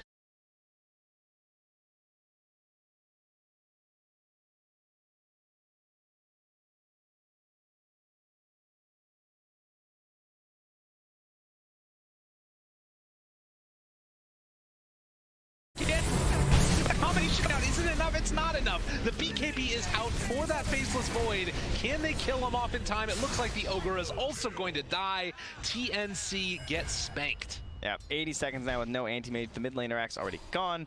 Now they can just take that tier 2 in the top lane if they wish. Plenty of them there. Did he literally just respond? Like, how long was he alive for? It's hard to farm when you're dead. So yeah, rough stuff here. Jeez. Got stunned, he got Burrow Striked and Chronoed and Feared and Cold Feeded, as well as bashed numerous times. I even got broken at the end there as well, I see. They really threw everything at him. They made it happen. Alliance on top of it. Looking good in this game number 2 after a heartbreaking game number 1 loss. Look at the spider damage. It's ridiculous. You can see when the volley occurs. Ready? Fire! Knock! Shoot! That's pretty much it. I think they could just dab out. They're not. I mean, they got 45 seconds till Echo, though. So they're going to try and play this last Rax out. They say it is Alliance. Never give up, never surrender. Yep. And TNC, likewise, have been teams that have been able to pull it back themselves. Like, it's not just that Alliance have sometimes struggled to close out games, it's that also TNC have been able to pull otherwise what seems to be unwinnable games back. Yeah, I heard that required some fountain diving, though, from Keen. So I don't know. As long as Alliance stays at the fountain, I think they got this one. It's going to be a tough hold for sure. That's the mystery we look for, though. You never know what will grip you in TI. Maybe you just really want in there. The Ogre has gone for the Force Staff again afterwards. I was wondering if he was going to think about going for some more damage. But right now it feels like it's kind of all on Gabby, and he just keeps on getting chronoed. Fissure off the mark. Quakeba thinking about jumping. First crown onto Kuku. Don't get near the rest of the team. Spiders found them. Dude, they... Oh no, on to 3. Mickey makes it happen. The Ice Blast on top of it afterwards. Alliance are doing it, ladies and gentlemen. And I think it's time to cast those 2 little magical words. Although Gabby, well, is he going to make it happen? Tim's chasing through as well. He blinks away in the duration of his BKB. Buybacks abound from TNC. He's got the echo. He's waiting. But I don't think they're going to walk on into it. Chase, chase, chase. Nothing, nothing, nothing. Alliance. This Broodmother is about to have a Bloodthorn shot. Look at that void damage. Yeah. He's very big. Almost 6k there from Faceless Void. That's just crazy. What's happening on here? It's almost more damage than he dealt all of last game. Piqué has had a third of his damage. He has had a huge turnaround in this one. Oh yeah. And I think a big part of it is, like we said, just in that Sven game, he didn't have, like, they first picked it, and so they just picked all the counters on TNC. I kept stunning them and they kept moving. So that next game they picked me Faceless Void. And they they couldn't move. Nice Force Staff. Ourselves a bit of a replay here, I believe. Yeah. Oh, look at that. Nice chrono. And again, the scouting from Kloik with the spiders is what sets that up too. This whole wave of spiders just runs over them. They're like, oh, found them, guys. Yeah. Easy Seb. You can see why he racked up so much damage. Only got a couple kills out of it. And you can see also Armel trying to run to get back into this fight and just couldn't get there in time. As we will see AU get taken down yet again by Koikfa. It's okay. All it's not of that the exciting. spiders. Just, you know, the spiders hit them. They got that plus 450 health too, so they're a few of them, a few more survive. It's the Grimstrokes Annihilation and Pest Control with 201 last hits. They're actually insane now. 730 health on these spiders. Kill them all. All right, Armel. Good luck, buddy. Oh, the wraparounds. Okay. Let's see. I mean, you know what the game plan is. Get the Echo. Get the Echo onto several. Cuckoo shows up for a second. Mickey looking. Oh, he knew. Yeah. Had the read. TNC going to back off, head home. If they manage to find a really nice Echo onto that Void, that's the way that you take that fight. Well, then you're echoing an Aegis, so I don't think so. That's a fair point. I guess they just need to kite it out and wait. Feels like Alliance are the ones that are in complete. Okay, Silver Edge. Oh, looking he for a got him. find. And it looks like he will be able to find and kill off this anti-mage. Stun through Fissure. Fear lasts too long. And AM dead. He was so close to buyback, 150 gold. It's hard to believe how much damage he's doing when he took the attack speed talent. Like, he skipped over it, rather, for that Time Walk. As you can see, he's just like Time Walk and chronoing and not even worrying about that. Yeah. But I guess he did take the 70 Time Lock damage, at the very least, from when he hit those. Build attack speed, more chances for Bash. Turns out Mjolnir is a pretty good damage item. Alright, what can they do here? Force Staff. The push out of position, the Fissure. Force Staff back the other direction. Okay, is fine.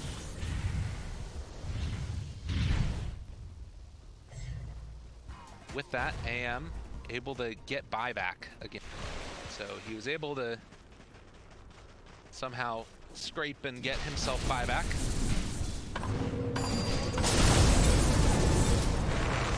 Right. Just toying with him. I mean, he's got the cheese too. If anything looks remotely dangerous for himself. Okay, walks up. Chrono Spirit still on cooldown for a little bit, 45 seconds. They walk forward and find the Lesh, and Taiga just bullying them in the base. Nice blink back from Armel. Okay, just stop jumping on him.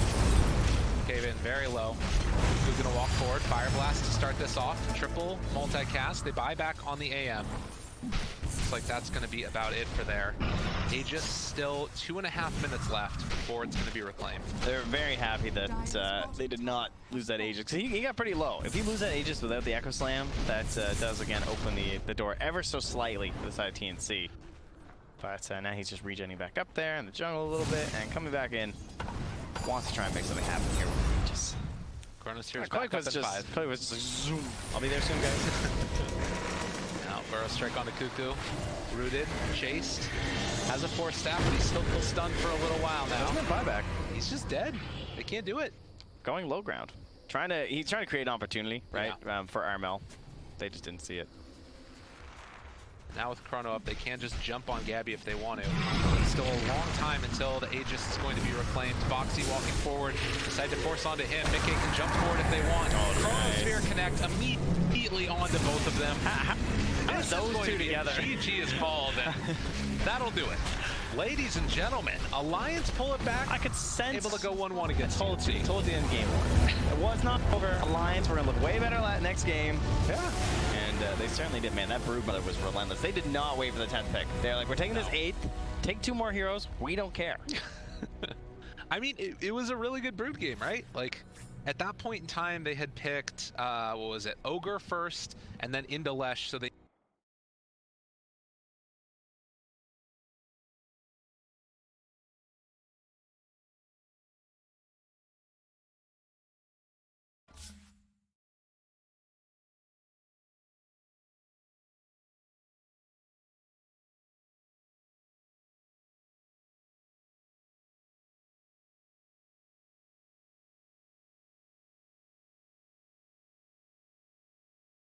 Type poo.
good Tiny.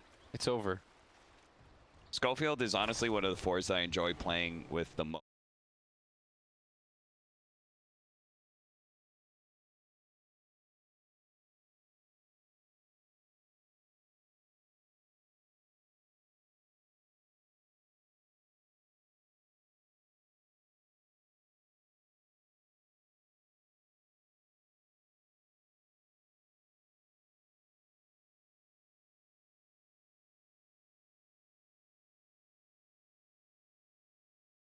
But eventually.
Or maybe nothing happens.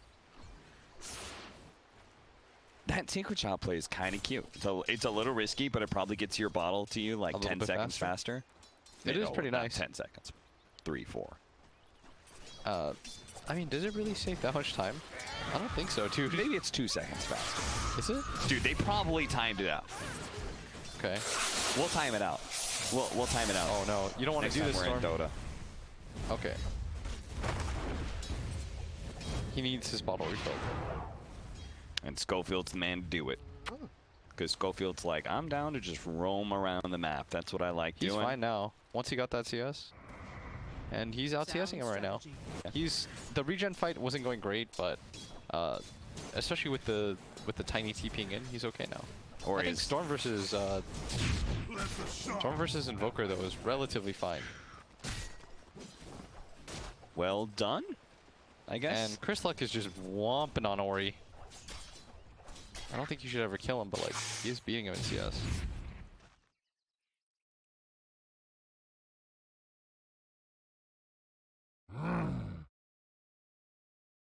You may now select your hero. Carry tree. What's happening here? Nip's just like, you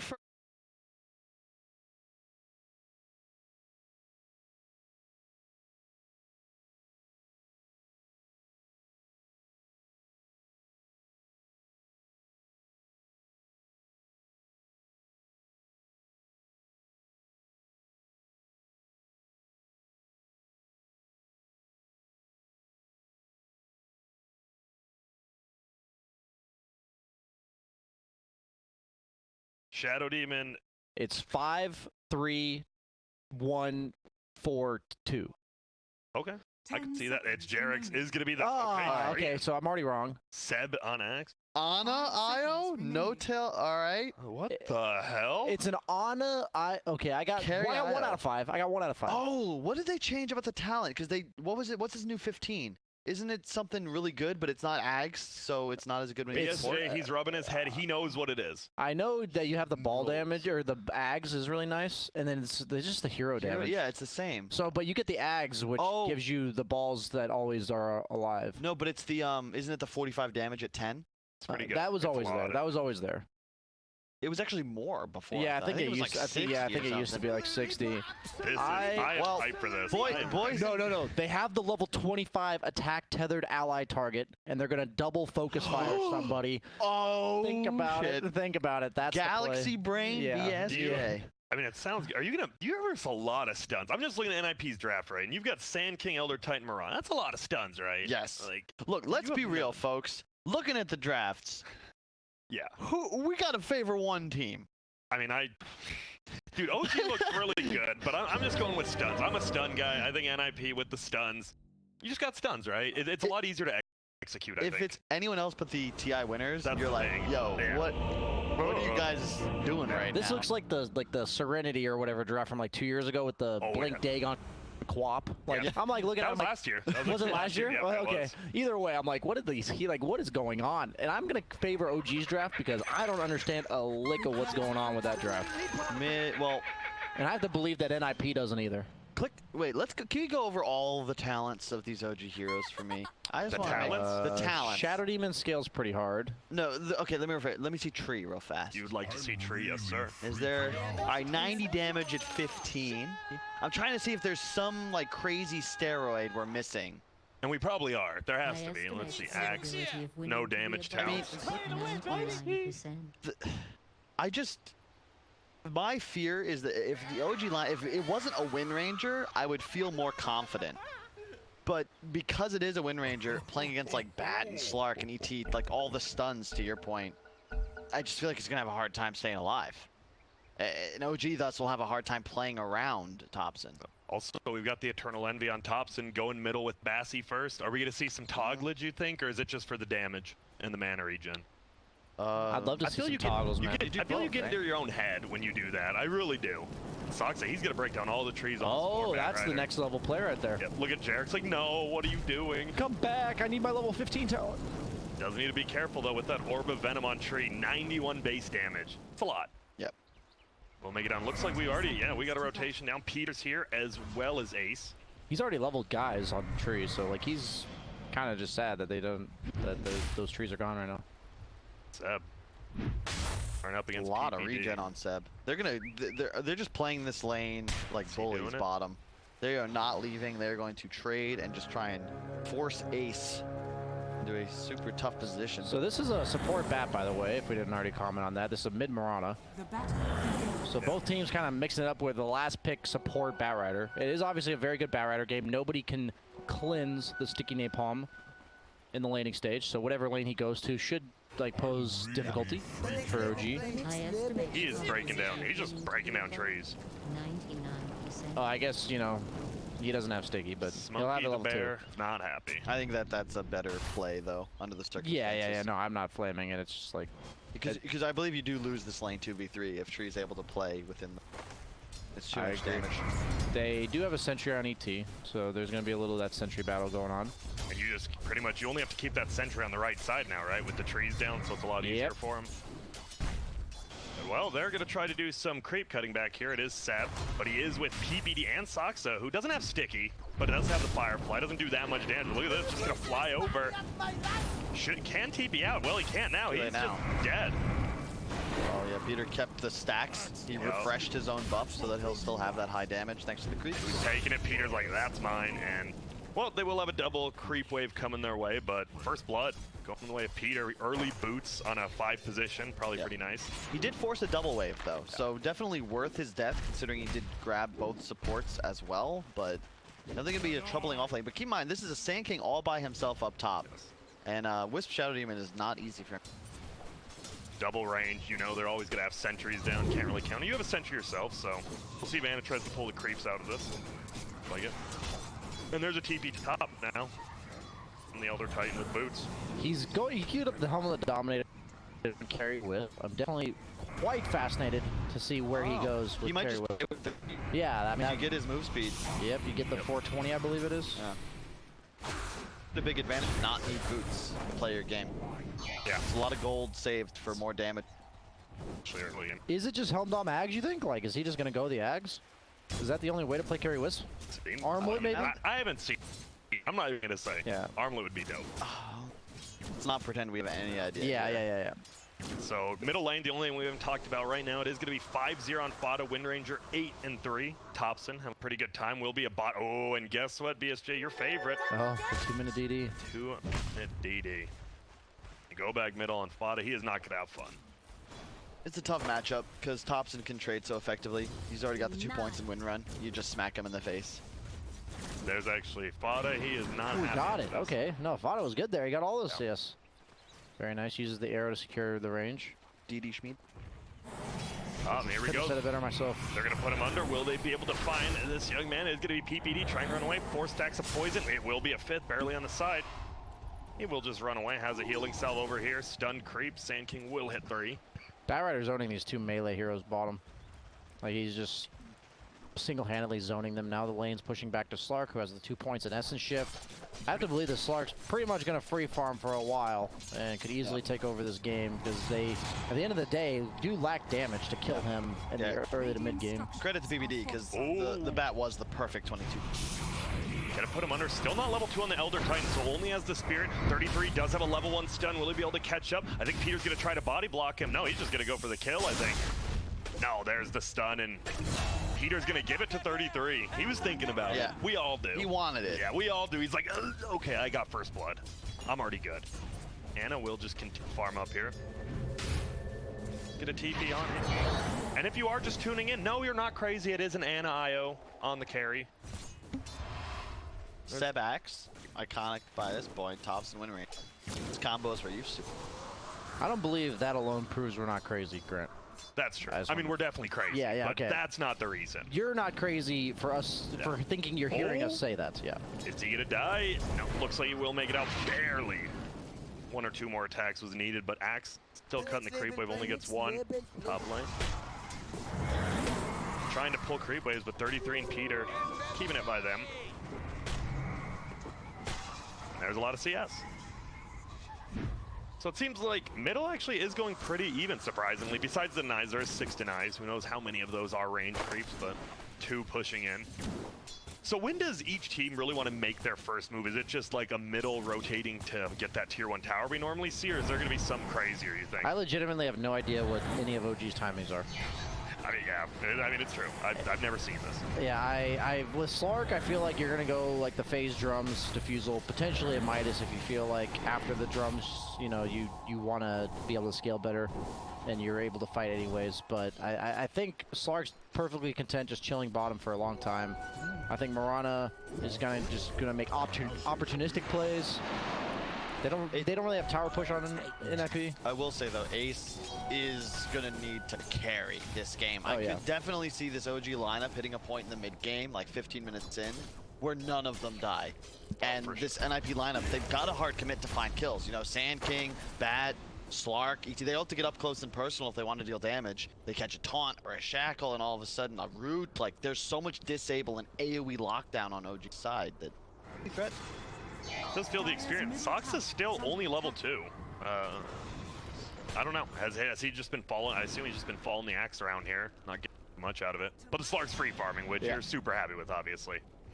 They're looking for the tree. Fada's like, nah, let's shrine it up. And NIP's gonna get the free D ward. They placed their ward like 35 seconds before OG placed theirs, right, Vision? So Dude, he's gonna arrow the big creep, isn't he, and get tanked it? I don't know. That's smart play. Waits for it to come back to him. Illusion Rune will get snatched up top by Peter. Thompson, with that bottle, actually gonna be a little bit upset about that. I do hope that Ace goes Midas, because this is one of those games, I think, BSJ, confirm or deny, like, you know that you're the carry, like, you want to make sure you have the best game. Like, you need to scale. You need to ensure that if the game goes late enough, you will win it. Yeah, Ooh, we have a dust.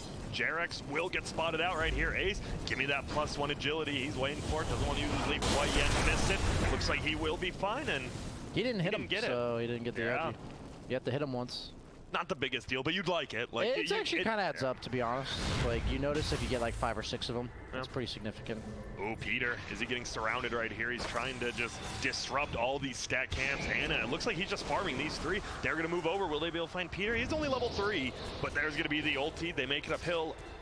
And Peter still moving. He is trucking along. Oh, he dodges the power shot, and the spears, the orbs don't even hit him. Yo, PBD is definitely one of the most elusive 5 players in the world. I swear, he stays alive sometimes. Whoa. He doesn't cancel it because he already gets rooted. Is Ana just going to die straight up right here? There is no stun coming, though. And now the heal will be there. Ana won't heal up, though. They're pinging. Will he just stun downhill? He will.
What is it? 75. It's the 15 spike. 75 spirits hero damage and they're permanent. Yeah. You're getting double. So what is it? 175 It's each. 155 each. 155. Yeah. And they just keep heading over, especially with the tree ulti down. You are just massacring someone. Oh yeah, because don't they continue, right? Yeah, like they hit, but then so in theory, if there's like this big tree ult, right, and 2 heroes on top of each other, they're gonna just get hit by this carousel of damage. That could be good. It definitely could. I mean, I love how we have to theory craft so hard because they're just running a one position on it. And here we go. Oh, down here. They're going to find one. Is it going to be No-Tail or Seb? Looks like it will be No-Tail. Going to try to throw his ulti, but it will matter. There's going to be an arrow flight thrown and nails No-Tail 8. He wants that agility this time. He will scoop it up now. And they will get pushed away. That'll be a pretty easy kill for the side of NIP. Meanwhile, top 33 in Jarex. Still just squaring up. 33's had a reasonably free game, I believe. Possibly a full veil on the chicken? Yes, it is. Nib have really done a good job. 4-0, 2K gold lead. The concern now for them is they want to try and avoid any disasters in the mid game. I think that's where the OG lineup, like a big reload out of nowhere, trying to chase down a kill, but then there's a tether and so much regen coming out behind it. If they can get a Blink Sand King, Blink Bat, like Slark online, that's when they can start to take over this game. 7 plus ace, both level 8, run into each other. That's one of OG's best things, right? They always bring more heroes to fights than other teams. Yeah. Like, especially early game, right? You see a 2v2, they're going to have a third person there. Going all the way back to when they had Tal on the team. You know, that original OG mentality. I remember a game, there were 5 heroes mid at 3 minutes at the Kiev Major. And it's just like, all right, who else is going to do this? Jarex is going for like the max living armor now. He went 2-1, and now he's back for 2 points in the living. Save their towers. Try to preserve the entirety of the map. I feel like against a hero like Slark, if you lose map control, you're pretty much relying on him to throw it back to you. Oh, because don't have that. 33 will not get the kill. Nice long Seb there. There's middle lane. There's something going on. My bad there. Ana actually goes down. That's a carry. Wake up, Grant. He did get lassoed. Was there like an invis bat or something? Dire's top tower is under attack. I wonder how he closed the gap on him. He just ran up and got him.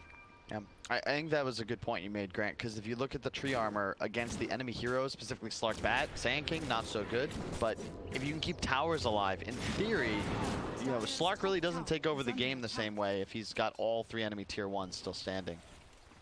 Is this a blink game on the Slark? Usually I like blink like 3rd or 4th item. You want the Echo Saber then the blink, or? Yeah, Echo Saber's like pretty much replaced by Diffusal, Okay. as far as I can tell. I'd say like, when you get this Midas, usually you go Diffusal, but I've seen like players like Mickey, he'll go like Diffusal Lincolns against these types of lineups. Like, I'm not saying this one's... You'll go like some defensive item like Lincoln. This game you could go BKB. I wouldn't even have it be crazy if you go like Sanjin Yasha or something like that.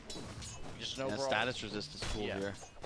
It's 5-0 by the way, 12 minutes in. NIP still doing, you see their deep wards. They've got one by the triangle as well as one by the other shrine, and these just haven't been rewarded. You know, we keep talking about OG and this like master plan they must have, but really NIP have executed not a basic line, but it's solid, and they're very comfortable with the game state at the moment. If they're playing a normal lineup against a not so normal lineup, which makes your lineup not normal, honestly, like with playing your own lineup like... Yeah, how do we play versus? Yeah, exactly. There's gonna be TP bottom. It looks like there's gonna be a fight. It's gonna be Soxa. He gets dunked on. There was a TP, but it gets canceled. Does look like they will just trade Soxa for that tower. I'm sure they're okay with that. Oh yeah. Jarek still in Viz. Oh, they have a sentry here, so Jarek sees them actually, and they might get a turnaround kill here. Let's see, still under the sentry. Here we go. Jarek's popping once in the head. That's going to be an ulti. They have the level 1 leech seed as well. He's just going to pop his ulti, and they get a little bit scared. He's going to stun on Overfought. Gets a kill middle on top of it, but 33 just turns around. He is still dusted. Will he get run down? He's trying to juke. He's trying to jive. Will he find it? He has a stun up in 2. Dust just wore off. He doesn't have Sandstorm for about 5, though. Seems like he's good. Oh, what a boss. Maybe not. Oh, and Soxa's here. The balls are there. He's going to try to dodge him. It looks like he's actually trying to tank him up on the Batrider, and they just get the kill. 33 styling on him right now. All right. And there was a kill middle as well, actually. That's just a 3. This is an 8-1 game right now. All right, OG. What was the plan? We need to know. Where is it? We need some levels here. Maybe. Oh, pops the dust instantly. Trian has to back out. And this is going to be the hardest part, right? Sieging down these towers bottom. Sorry, Seb. Running an ace, but... Yeah, just a little mana battle on the creep wave there. Seb will have a blink momentarily.